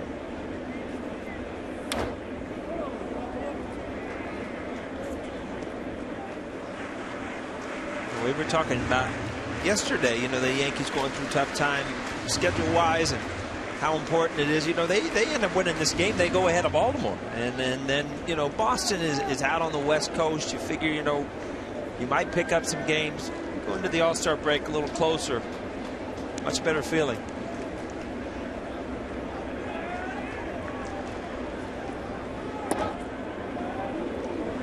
Two and two. Well, those are the standings. So the Yankees and the Orioles are essentially tied. Same amount of losses. Red Sox beat the Angels late last night when you were sleeping. Red Sox just keep winning. Yankees 5 behind them in the loss column.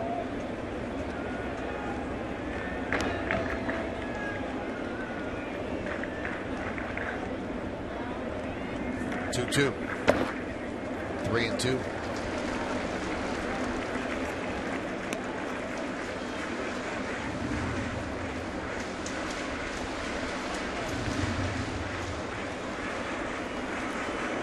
Again, Stewart's in a deep count. He's seen a lot of pitches, and now Tillman has to realize when you look on that on deck circle that you're turning the lineup over.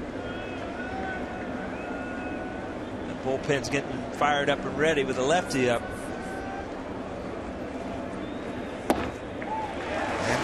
works a walk. Good at bat for the number 9 hitter. Should be it. Showalter quickly out of the dugout, and he signals for Brian Mattis with all the Yankee lefties coming up.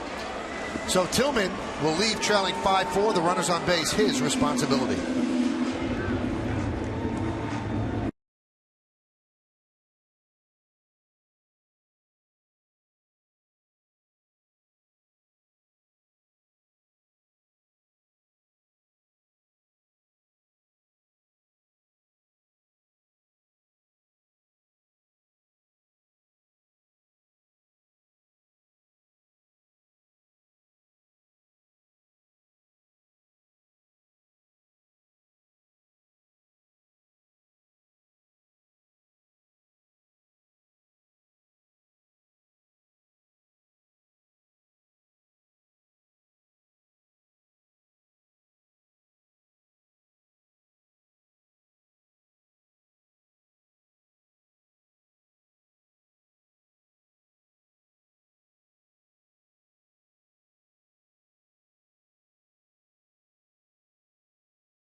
Powered by the Toyota Prius, official hybrid vehicle of the New York Yankees.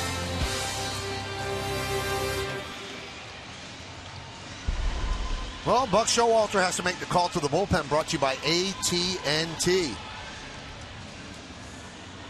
And they will bring in Brian Mattis, who's really turned in quite a good relief pitcher from the left side. And he's going to match up against 4 straight Yankee left-handers. Yeah, lefties are only hitting 141 against him. He has allowed a couple of home runs to left-handed batters this year. He had been a starter, former #1 draft pick out of the University of San Diego. And the Orioles had thought he was going to be, one of the upper-end starters in their rotation. Well, that didn't quite work out the way they liked. He had gone back to the minor leagues maybe more than once. Came back as a reliever and has done a very good job in this role.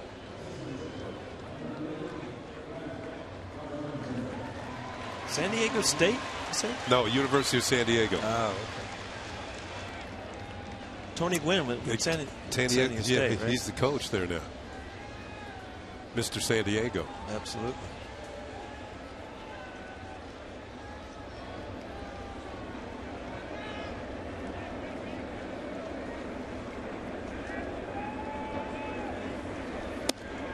And the pitch to Gardner is a strike.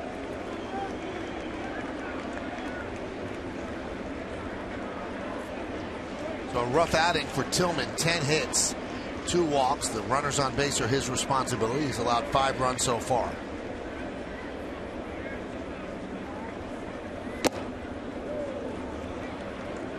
Oh, 0-2.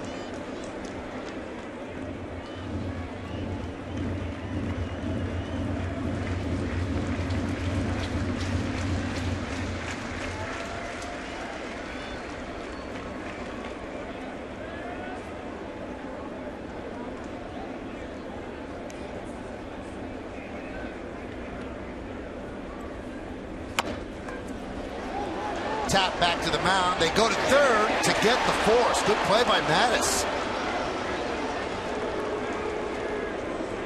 I'll tell you what, that was going to be a tough play at first base. He was going to have to pivot, reverse, and turn around. Gardner's speed. The fact that he's left-handed makes his play a little easier. Doesn't have to pivot to make the throw to third. He just straightens up, makes the throw, and you can see it's ahead of the runner. And Nunez is forced to third.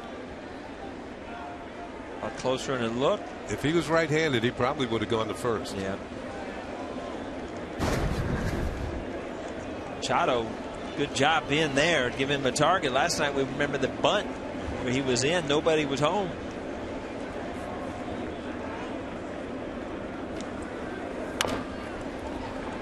Chop to second. Casilla gets Ichiro, and a good job by Mattis. Big day for Lyle Overbay. Big day for Eduardo Nunez. Overbay with 3 hits. Nunez with 2. We're going to the 7. It's 5-4.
All right, let's check out tomorrow's starting pitchers. Brought to you by Verizon Fios, making life more entertaining with America's fastest, most reliable internet. That's powerful. Jason Hamill gets start for the Orioles, and Hiroki Kuroda slides back into the rotation.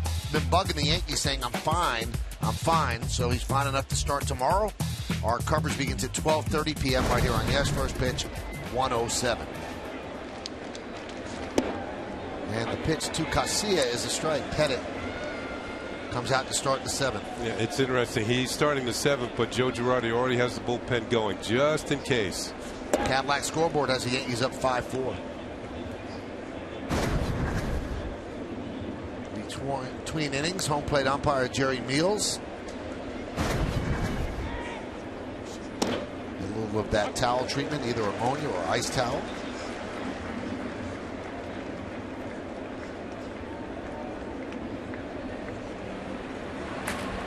Logan and Kelly.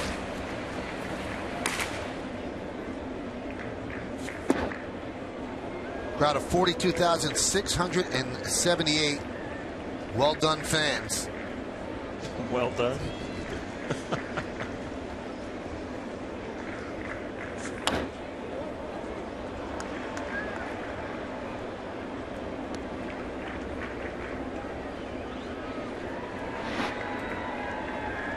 That's how the 93 breaks down. That 9-pitch 5th inning helps.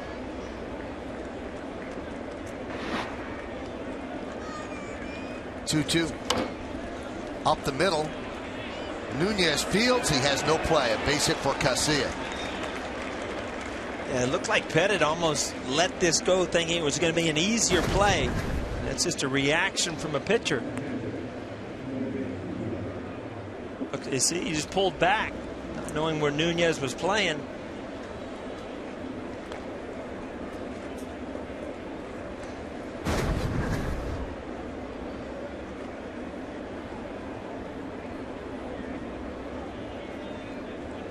He's nearing 100 pitchers in this heat. Bullpen's going. Here's Teagarden. Had an RBI single his last time up, then was caught stealing.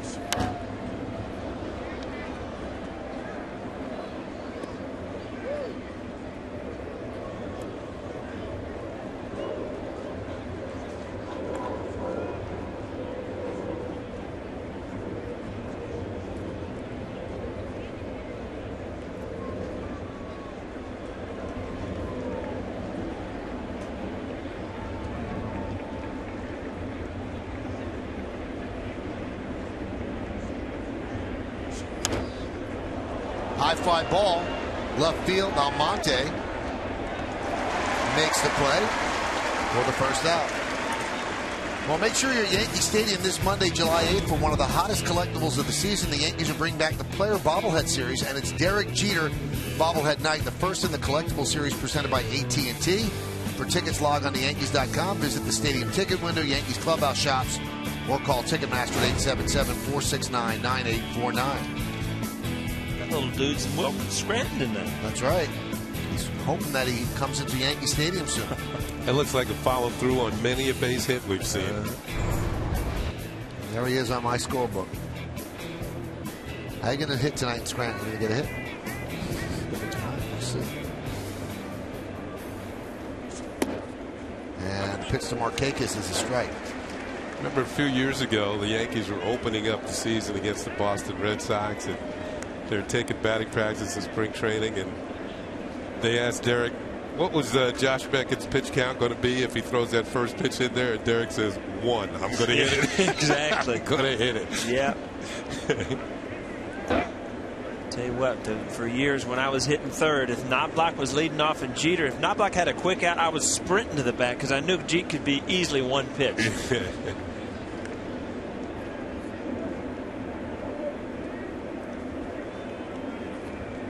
Those two at the top of the order or something.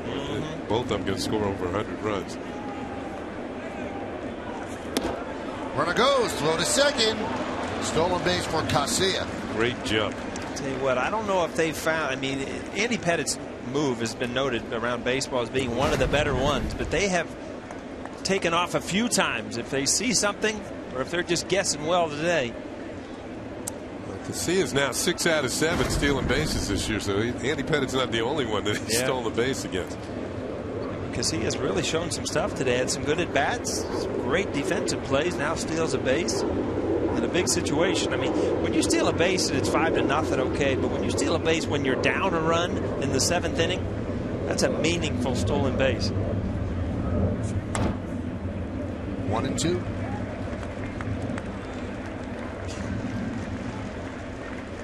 So Andy preparing to throw his 100th pitch. Do you think that Joe Girardi would just like to see him get through Markakis here and then probably go to the bullpen? Yeah, if I'm Sean Kelly out there, I'm on alert.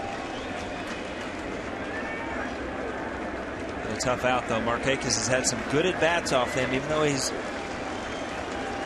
a good hitter. Yeah. It's simple as that. Strike 3, Markakis down looking. On pitch number 100, he throws strike 3 to Markakis. It looked like Markakis was looking for something other than this. Maybe a breaking ball. It was kind of a cutter. It's kind of flat across the plate. Maybe he thought it was low. As you can see, it was not low. And that's going to be the last pitch that Andy throws this afternoon. Girardi has already signaled to the bullpen. And right at 100 pitches, his afternoon is done. With the tying run at second, Manny Machado coming up. They take out Pettit, and he gets a nice hand.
As Bob Lorenz and Jack Curry recap all the action from today, plus Meredith Morakovich talks to the players in the clubhouse, and Joe Girardi's thoughts in the manager's report. It's the WB Mason postgame. It's only on Yes.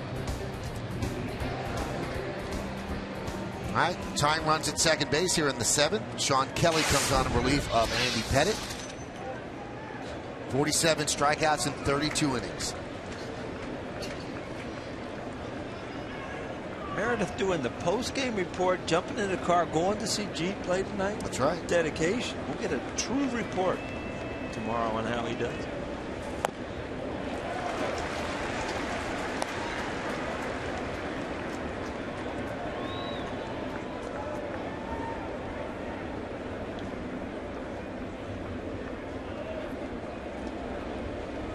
Again, Andy Pettit, you look at his numbers. Leaves with the lead. It was a battle for him today. Had kind of a off and on cutter today. Looking for a big out here and a chance to get that win we were talking about in the pregame. Yeah, he gave up 9 hits in 6 2/3, but he didn't complicate it. No walks. Yeah. They were going to have to hit their way on base, and he stranded a few.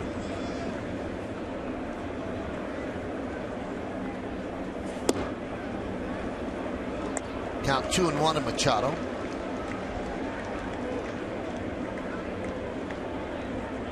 "5-4 Yankees lead. 5 runs on 10 hits for the Yanks. 4 runs on 9 hits for the O's.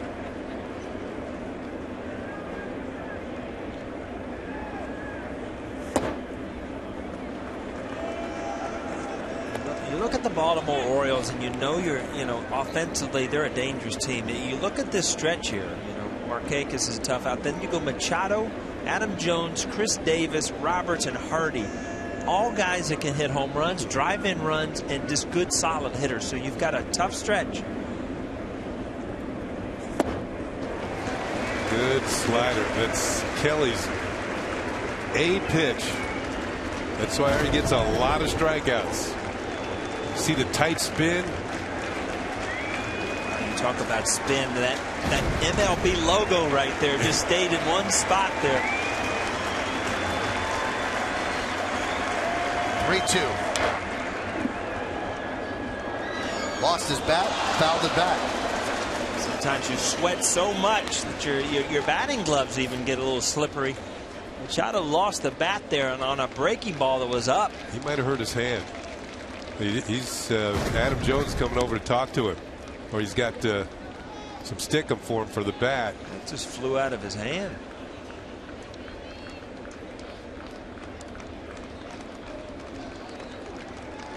You try and hold on.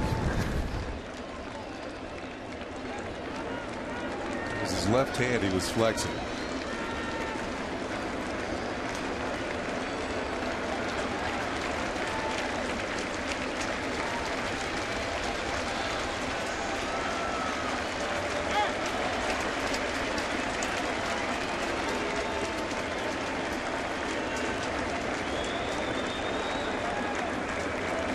Swing and a miss. He got him. And that's what Kelly brings to the party. No runs a hit, no errors, and 1 man left on base. At the end of 6 1/2, it's time for the 7th inning stretch. Yankees lead the Orioles 5-4, but we're going to stay right here to honor America in the Bronx. Your attention, please, ladies and gentlemen. Please rise and remove your caps and direct your attention to the area behind home plate. And welcome 2 honored guests of the New York Yankees. United States Army Major Alex Carter, who served in Operation Iraqi Freedom, and United States Air Force Tech Sergeant E6 Ralph Wayan, who served in Operation Enduring Freedom. The Yankees say thank you for your sacrifice and service to our nation. Now, ladies and gentlemen, please join in Kate Smith's rendition of God Bless America.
Thanks a lot.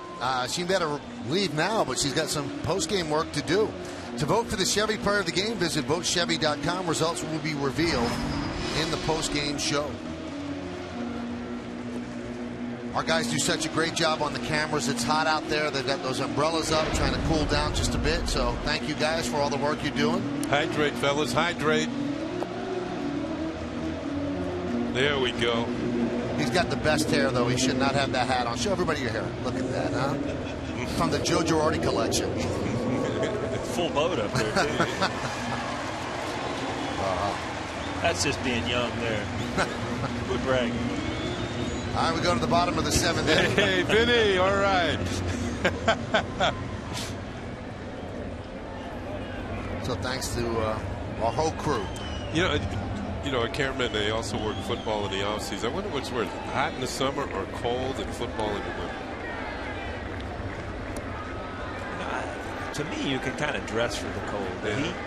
Yeah, you're just going to have to suffer. You can only undress so much before they escort you out of the stadium. Cano with a push punt. And a foul ball. That might have been a double.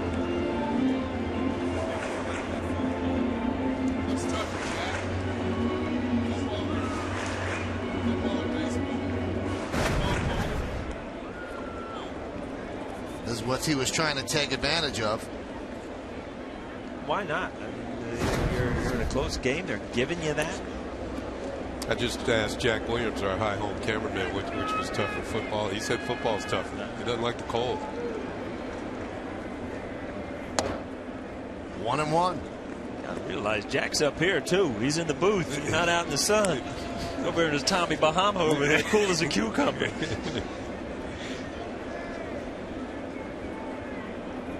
Cadillac scoreboard 5-4. Yankees in front.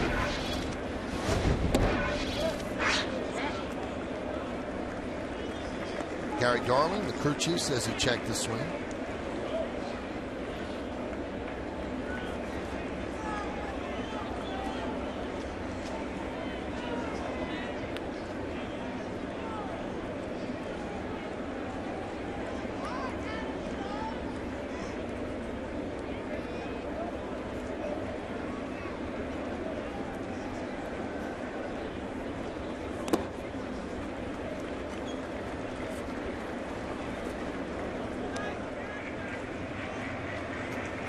So count 3-1 on Cano to be Cano, Hafner, and Almonte.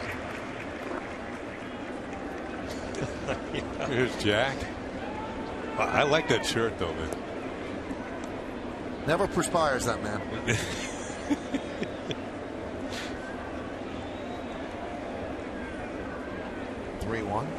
And Cano works a walk. Tap dance that walk. Get out of the way. As a left-handed hitter, you're up 3-1. You look out over the plate. Boy, he runs a little two-seamer in on your knee, and your weight kind of is leaning out there. Tough to get out of the way. The target's low away. He came nowhere near that target. Good stop by Teagard to come up with it.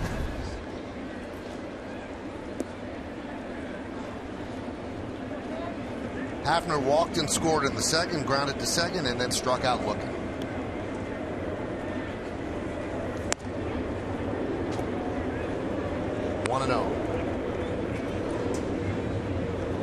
Mattis was a starter. That's what he was drafted as. Didn't have great success doing that. They tried him in the bullpen. He's certainly done a good job for them as one of the lefties out of the pen.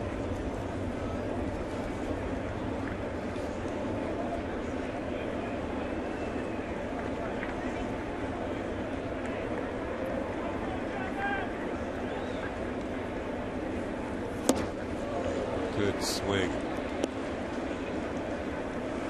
Hafner had faraway places on his mind on that one. Around the baseball, put that little slice, that slider spin on it. Tough pitch to pull. Then pull mode there.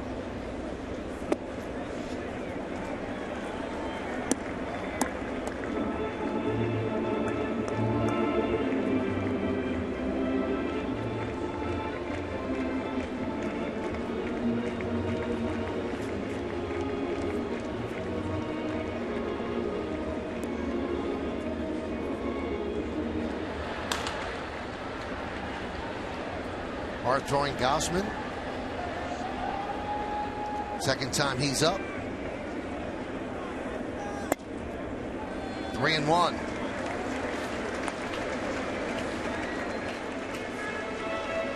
Look like Mattis has found a pitch that he can really count on. He's missing with the slider. He's also missing with the two-seamer in.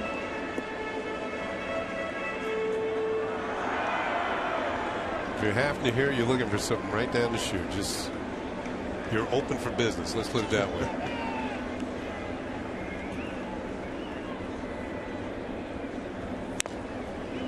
3-2. Don't get cheated.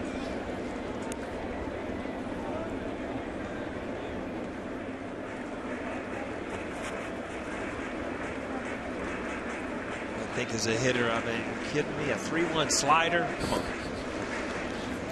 What does this game come to, huh, Kenny? You gotta try and trick you every once in a while. Sometimes the joke's on them, though. Yeah. 3-2. Swing and a miss. Hafner down on strikes. He backed it up. 3-1, 3-2. Both sliders. See that hand around the ball and that little spin, and you see Hafner just open up a little bit. And you pick it up where it is, and you want to get out to it, and all of a sudden it kind of breaks away, and it also takes that velocity off, and you're out in front. Well, Joe Girardi's going to force the hand of Showalter. He sends Wells up to pinch hit for Almonte. Gausman is up. Showalter's waiting for the official announcement. He gets it now. He asks the umpire, is he in? Okay. And then he's going to bring in the hard-throwing Gausman. And that's exactly what Girardi knew was going to happen, but he liked that matchup better than Almonte against Mattis. So the youngster Gausman against the pinch hitter Wells, who's been hot of late. Mattis departs. Yankees lead 5-4. Stay here.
Calculated maneuver by Girardi. He likes Wells against the hard-throwing Gausman better than he would have liked Almonte against the left-hander Mattis.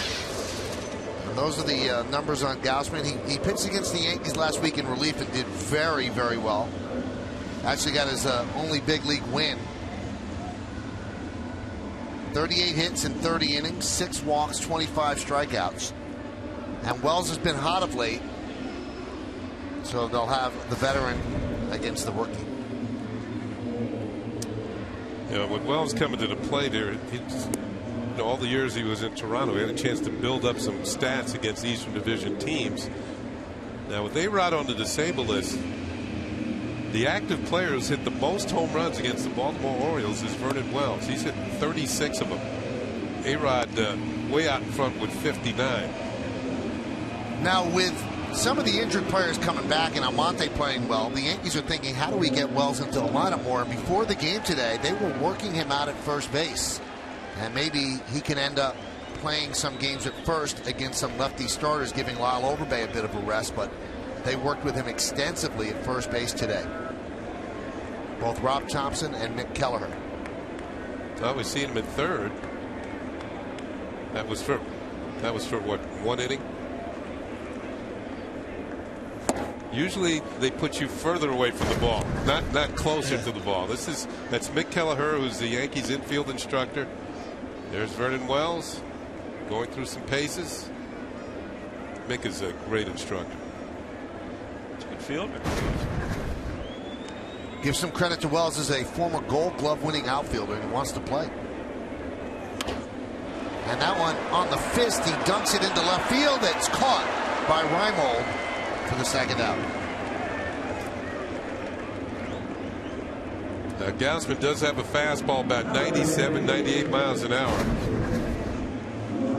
As you see Reimold come in and then lay out, slide underneath it and make the catch. This is going to be on Yesmo. Brought to you by your Mercedes-Benz Tri-State dealer. A lot of times as an outfielder, I mean, you have to dive to make that play, no, but it's an easier play to keep that thing at head level than to make that shoestring catch. So a lot of times it's an easier play when you slide in and make that play that way. Now, by getting Showalter to go to Gausman, he's getting a right-hander against Overbay here. You stole my line, Mike. Why was I saying really? That, you know, I really was. We're starting to think alike. No. You and Kenny are hanging out tonight too, right? That's right. Who's picking up the check? Kenny. Hey, yes. I got invited. I'm supposed to pay too. Pay for Michael's company. Yeah. The 1-0. I don't mind. Count 1-1. Overbay is 3 for 3 today. Single to right, single to right, single to center. As a hitter, you love looking up at that scoreboard and seeing that line.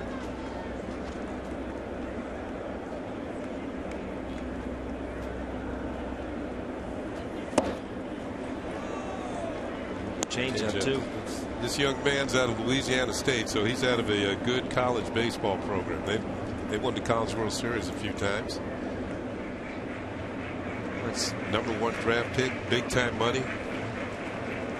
It's almost unfair that the guys with the arm speed to throw 97, their breaking balls and their changeups are better too, and it all comes from, you know, just that gift of having that arm speed.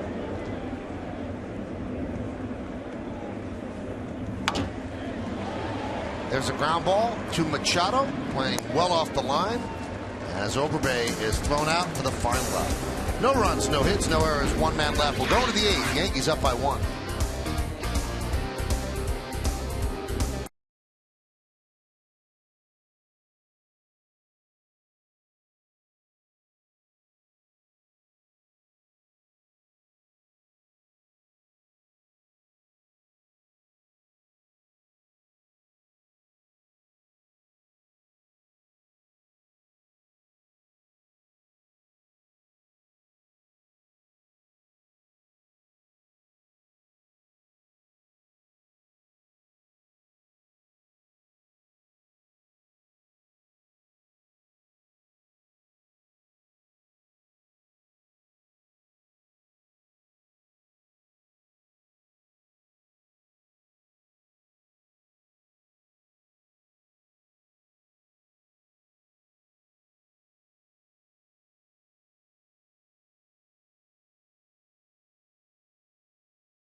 Don't miss back-to-back nights of GMC Presents Center Stage with Michael Kay, first on Tuesday.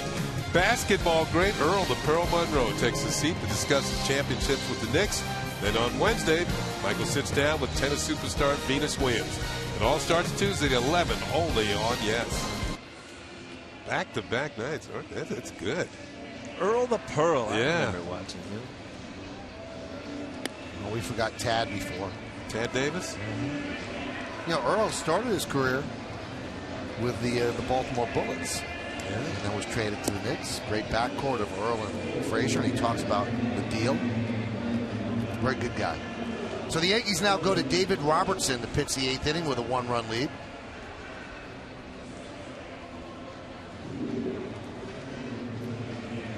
And he's going to get the meat of the order.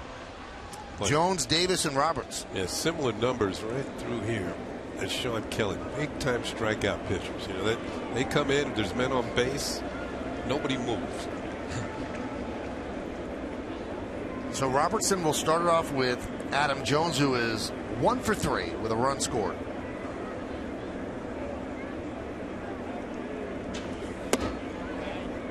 One 1-0.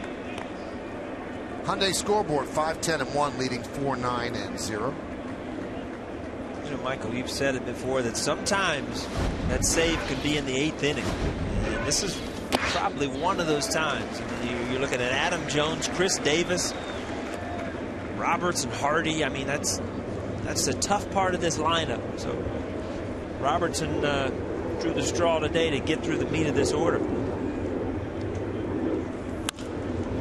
Driven out to right center. And it's going to be a base hit. Gardner was playing deep, so he cuts it off before it gets to the track. And a leadoff single for Adam Jones.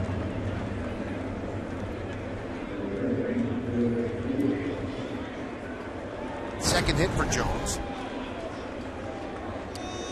Well, kind of slicing away from Brett Gardner. It falls in for Jones, who had a single way back in the first inning.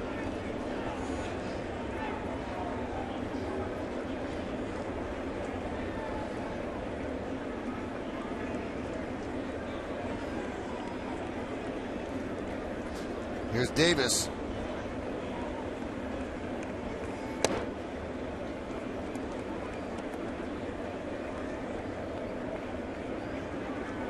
Tell you what, you just look at those numbers, and the on base at 40%. I mean, it's not much wrong in that line score, is there, Ken? Yeah, just about anything a manager could ask for. I'll tell you what. He had a tough pitch to throw on. If he would have had a ball, you know, on the inside part of the plate here, Davis, you see the ball's going to end up away where he has to throw kind of going away from the plate. Smart play by Stewart. I think earlier this year in Tampa Bay, he actually picked somebody off, but he got called safe, and our replays show that he'd gotten him.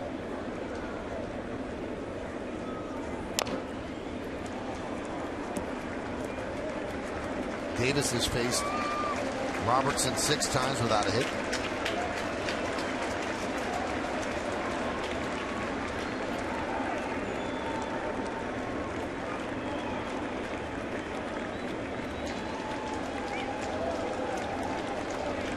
Davis reminds me a little bit numbers-wise is Bautista from Toronto, where, you know, he just seemed to get it one year and everything kind of took off. And I think that, you know, Davis is built more for those type of numbers because of how strong he is. But Bautista put up decent numbers, but then all of a sudden became a star. And he's been in some injuries lately. They both play in good hitting ballparks. Yeah. Tell you what, Robertson has one of the major league best curveball, but that ball stayed in the middle of the plate a long time. Chris Davis had a good swing at it. Robertson threw one to Joe Mauer the other day, and you know, Mauer's even more of a contact hitter than Chris Davis, and he struck him out. It was one of the best pitches I've seen all year. It was really nasty. And if he could fire that here, it was down and in. I think it was the same count, 1 and 2. I think that Davis loves the ball down and in, and you almost have to bounce it to get him to swing at that. 93, but out of the strike zone. See, now he's going up. Now lower than low. Let's see if it works again. It worked last time. He likes the ball downstairs. From knees to thighs, you can say bye-bye.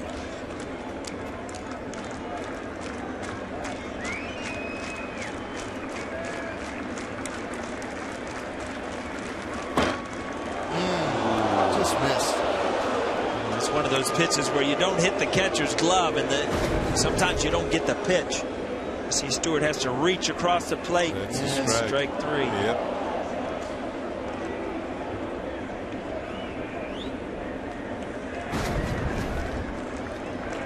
This is one guy you don't want to give 4 strikes to, I'll tell you that.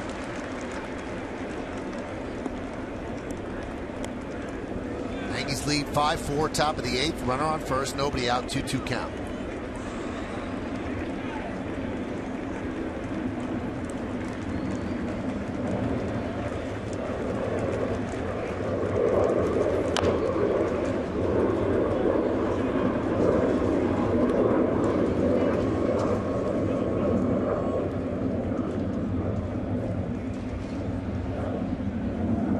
Stayed with that hook. I remember Jim Cott always saying, when you start throwing successive breaking balls, each one's got to be better than the last one. You start getting accustomed to him as a hitter, of picking him up a little bit quicker. Well, he's got to throw that ultra nasty one if he wants to get him out with a hook. Try to cut this one in. I'll tell you what, when you're good, you get the calls too. Well, the guy on the mound's not bad. No, I agree with you. This ball could have been up a little bit, just off the plate in. Yeah, I don't think there was too much wrong with that one either. Maybe a hair high. Let's see if they send the runner on 3-2. They don't. Strike 3. It's almost as if he got 6 strikes and finally gets punched out.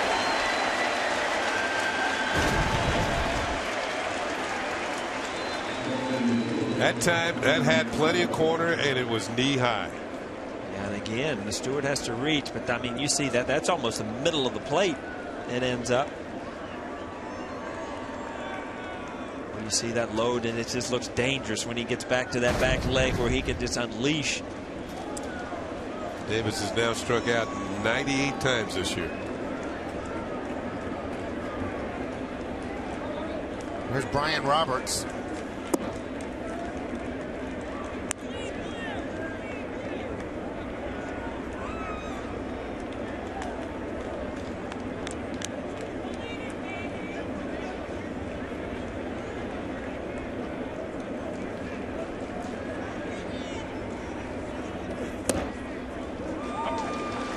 Talking about if Adam Jones was going to go 3-2, and as good as Chris Davis is, one thing that he does do is he strikes out. And Robertson being a strikeout pitcher, you just can't take yourself out of an inning. Yeah, Jones has that type of speed. He's 9 out of 10 stealing bases.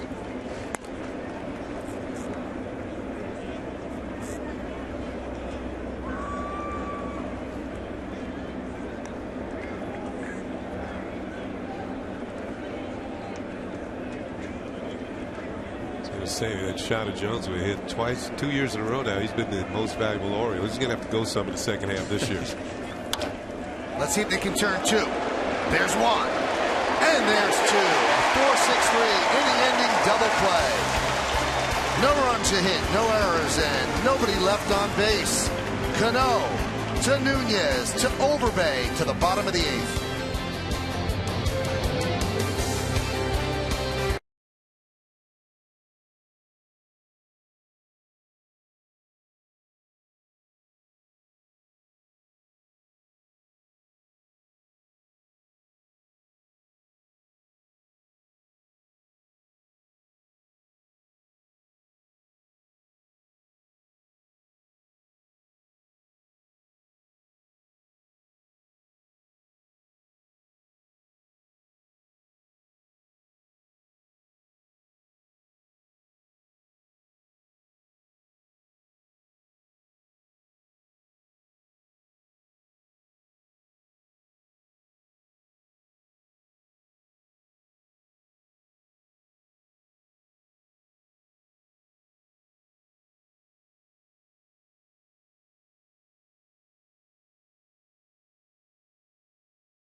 The great shots you've seen throughout the game. The aerial coverage brought to you by DirecTV. If you call yourself a sports fan, you got to get DirecTV. So call 1-800-DirecTV.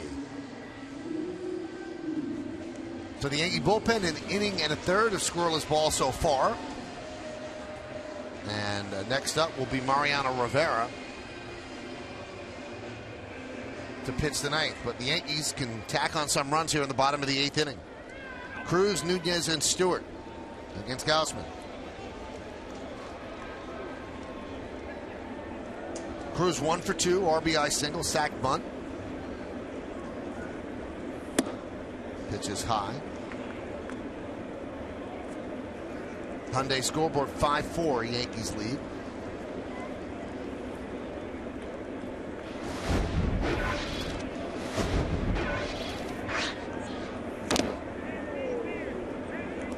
That piece of tea garden.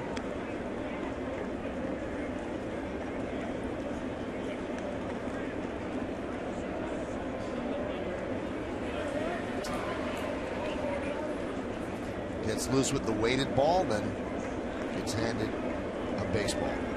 The 1-1. 2-1.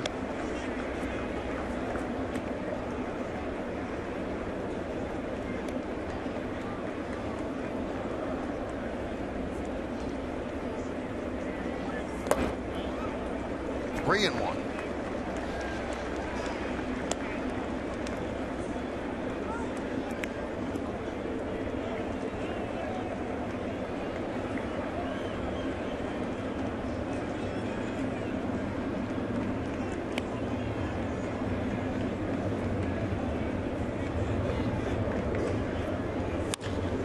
Grounded to third. Machado will get Cruz.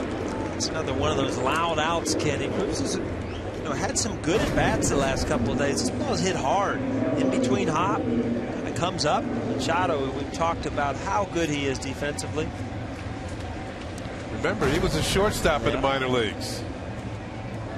He's made an adjustment. Maybe one of the better fielding third basemen in the league. Here's Eduardo Nunez. Welcome back to the big leagues. Sacrifice fly. Single to right. Single to center. Drives in a run. Check this out. He had 4 RBIs in his first 27 games before getting hurt. First game out in the DL, he has 2 ribbies already.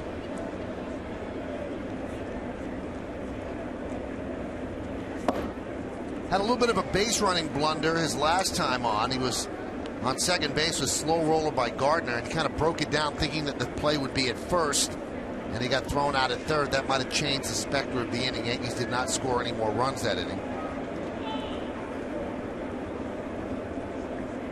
You're one of those press guys, Michael, that after opening day they'd come in after an RBI, and you're on pace to drive in 162. I was not that guy. Ground ball to short. And Nunez flying down the line gets gunned down for the second out. His helmet always flies off. You see those new helmets? I mean, they're like aerodynamic now. They've got the holes in the top. They're a little bit lighter.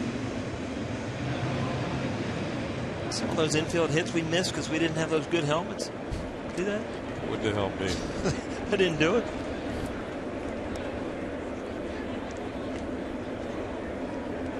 I didn't go up there thinking about an infield hit. But I tell you one, when you cued one, you just wish you could run a little faster. Yeah, most definitely. Stewart 1 for 2 with a walk and a run scored.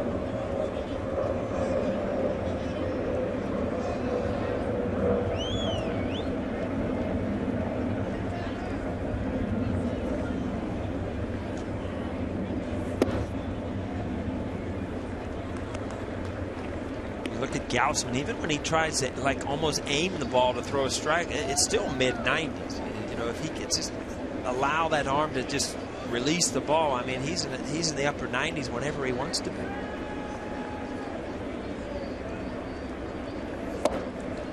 Well, if you want to look ahead to the top of the ninth inning against Mariano, it'll be Hardy, Reimold, and Casilla, unless they send up a pinch hitter.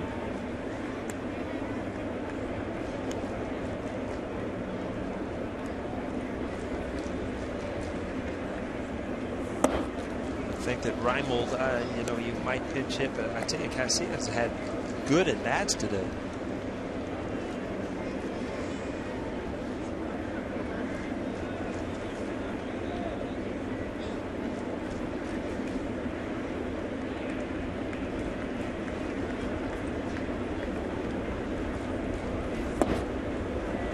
And Stewart works a walk.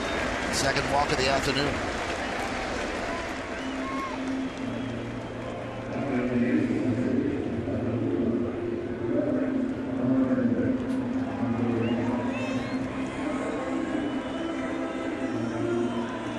Gardner's 0 for 3 with a sac bunt today.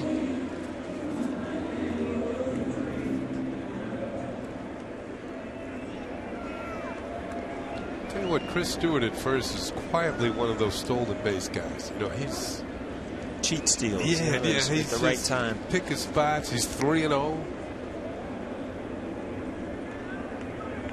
You fall asleep on him, you look up, he's at second. 96-mile-an-hour strike. Brett Gardner, I mean, his strength is when he slaps the ball the other way, and you know, he's been pulling the ball a little bit this series. He's been on a good roll the last month and a half. Forget about that left side of the infield where there's a lot of hits for him.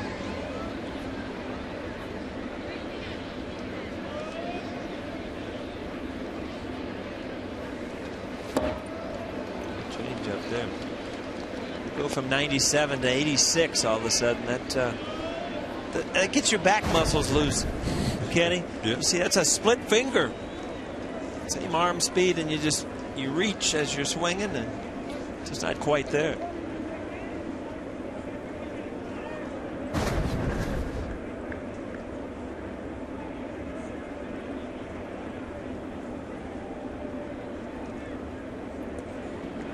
Paying some attention to Stewart. He's been listening. Well, you know what? This is certain times that you think as a pitcher, that definitely came from Buck Showalter. You think that somebody might just try to take off and try to steal a base. Even a delayed steal. Those are pretty cool. I haven't seen one of those in a while. That's one of those plays you practice over and over in spring training, and then you don't use it, you know? It's like the first and third double steal. And Don Zimmer used to have us over there for 45 minutes working on the double steal from third. I don't think I ever did it in my career, to tell you the truth. But we had it down if we needed it.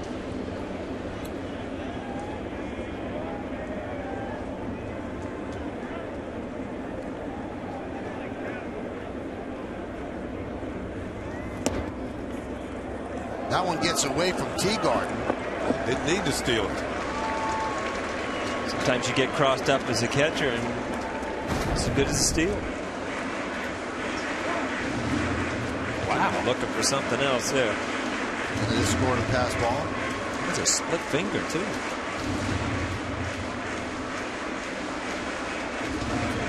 I think he's going to have to talk to him. That shouldn't happen with nobody on second base. Right. Because the signs are simpler. Shaking his head like, are you kidding me? I'm expecting a 98-mile-an-hour fastball, and he throws me a split finger.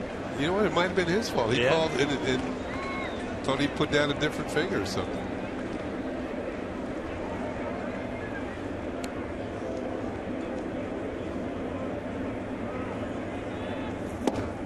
I've heard of catchers calling a pitch and forgetting what they called. Yeah. Mistakes.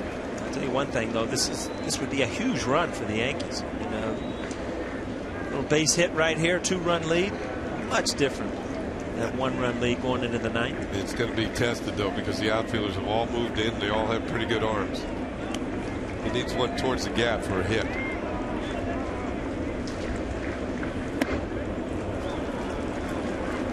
Teagarden's flustered now. He can't catch one in the pocket.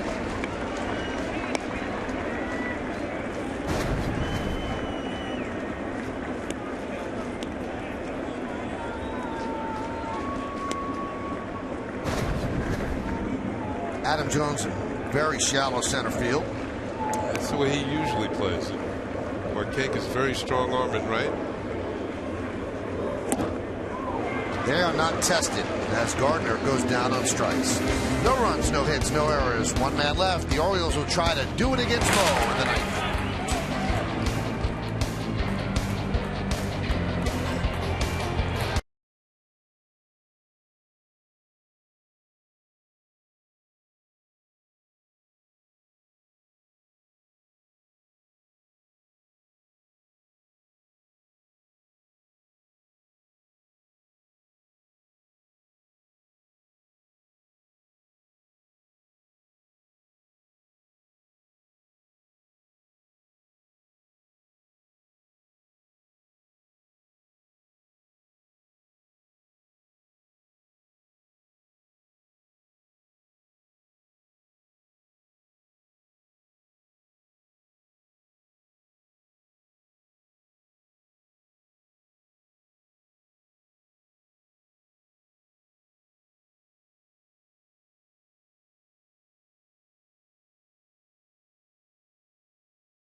Tomorrow on Yes, don't miss a new W.B. Mason presents The Joe Girardi Show as the skipper breaks down this tough stretch of 20 games in 20 days. Plus, Joe answers your questions submitted via Twitter. It's a new Joe Girardi Show tomorrow at 5 only on Yes.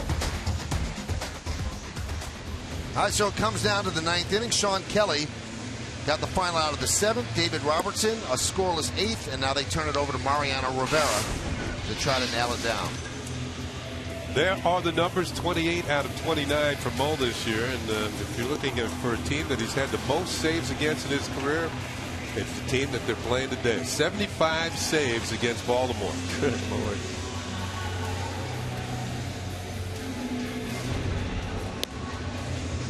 J.J. Hardy, Reimold, and Casilla due up.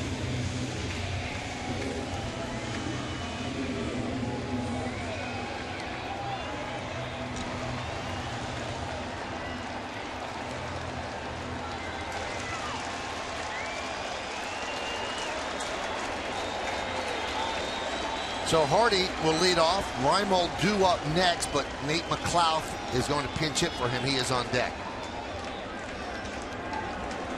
Hardy is 1 for 3. Yankees lead 5-4. And a strike.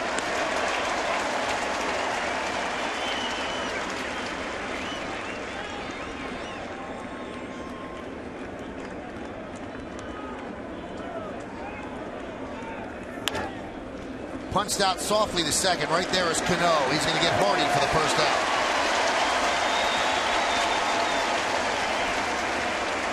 Well, Hardy had a good approach. As a right-handed hitter, if he's going to just bury that cutter away, you have to try to go away. You know, had he played perfectly. And here's the pinch hitter, McLouth, for Reimold.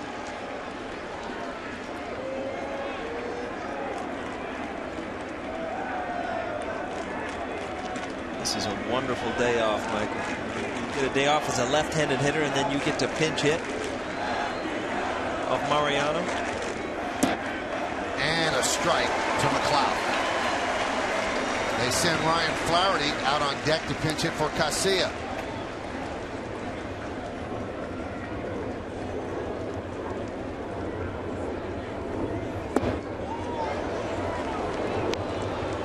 Count 1-1.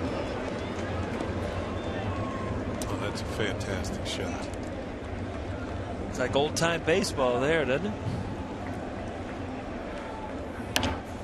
Right in on the fist, a slow roller to Cano. 2 away. Orioles down to their final out.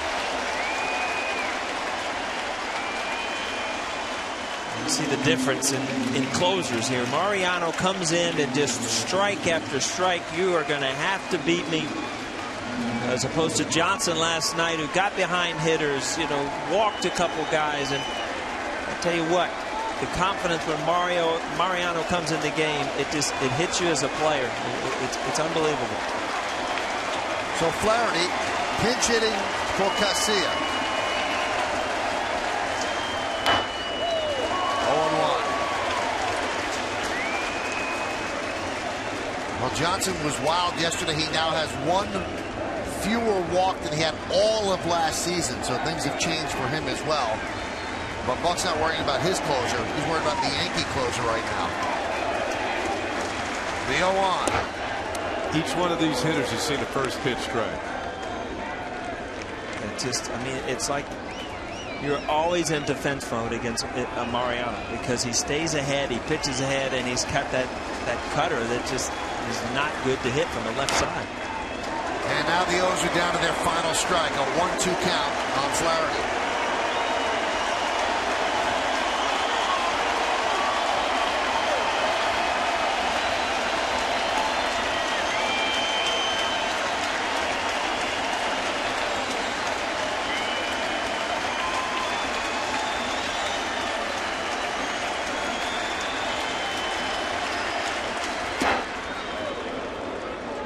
Two and two.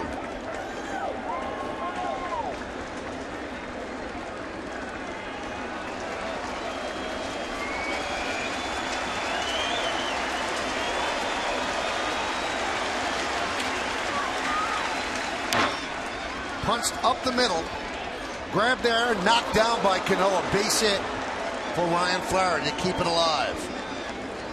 Well, Robbie went a long way just to get to that ball. I don't know that you're going to have any chance. See, Robbie, not even in the picture at this point. Ball not hit hard, but just hit in the right spot. Now Showalter will send up his 3rd straight pinch hitter. The former Yankee Chris Dickerson is going to pinch hit for Taylor Teagarden.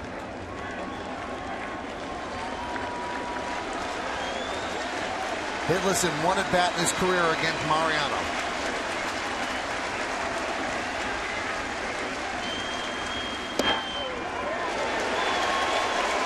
There's a strike. Matt Wieters is sitting on the bench. He's available, but he is 0 for 10 lifetime against Rivera. Mariano's really worked that cutter in and out to lefties today. That first one being a back door, and then he pounds them in. The 0-1. And down to their final strike. Just see the movement on that. How it ties you up as a hitter. You try to bring those hands in, and there's just nothing you can do. It just keeps coming in. Watch this. You just bring him in, and there's just nothing you can do to that pitch. Like he was handcuffed.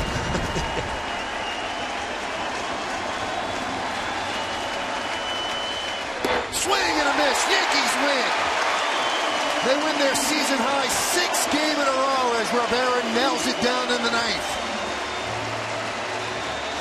So the 43-year-old Rivera nails it down for the 41-year-old Pettit. And here is strike 3 into the ballgame. It's a great pitch. I mean, Mariano had great location, great viet. This is a good outing for him to come in 5-4 after being swept in Baltimore. The Yankees have bounced back with a big win yesterday and took another one today. 6 in a row, that's their season high, and mows him down for the save. Stick around for the postgame show to find out who's today's Chevy player of the game. A lot of those handshakes throughout his career, and the Yankees have bounced back after a 5-game losing streak to take 6 in a row and take the first 2 games of this O series. We'll come back.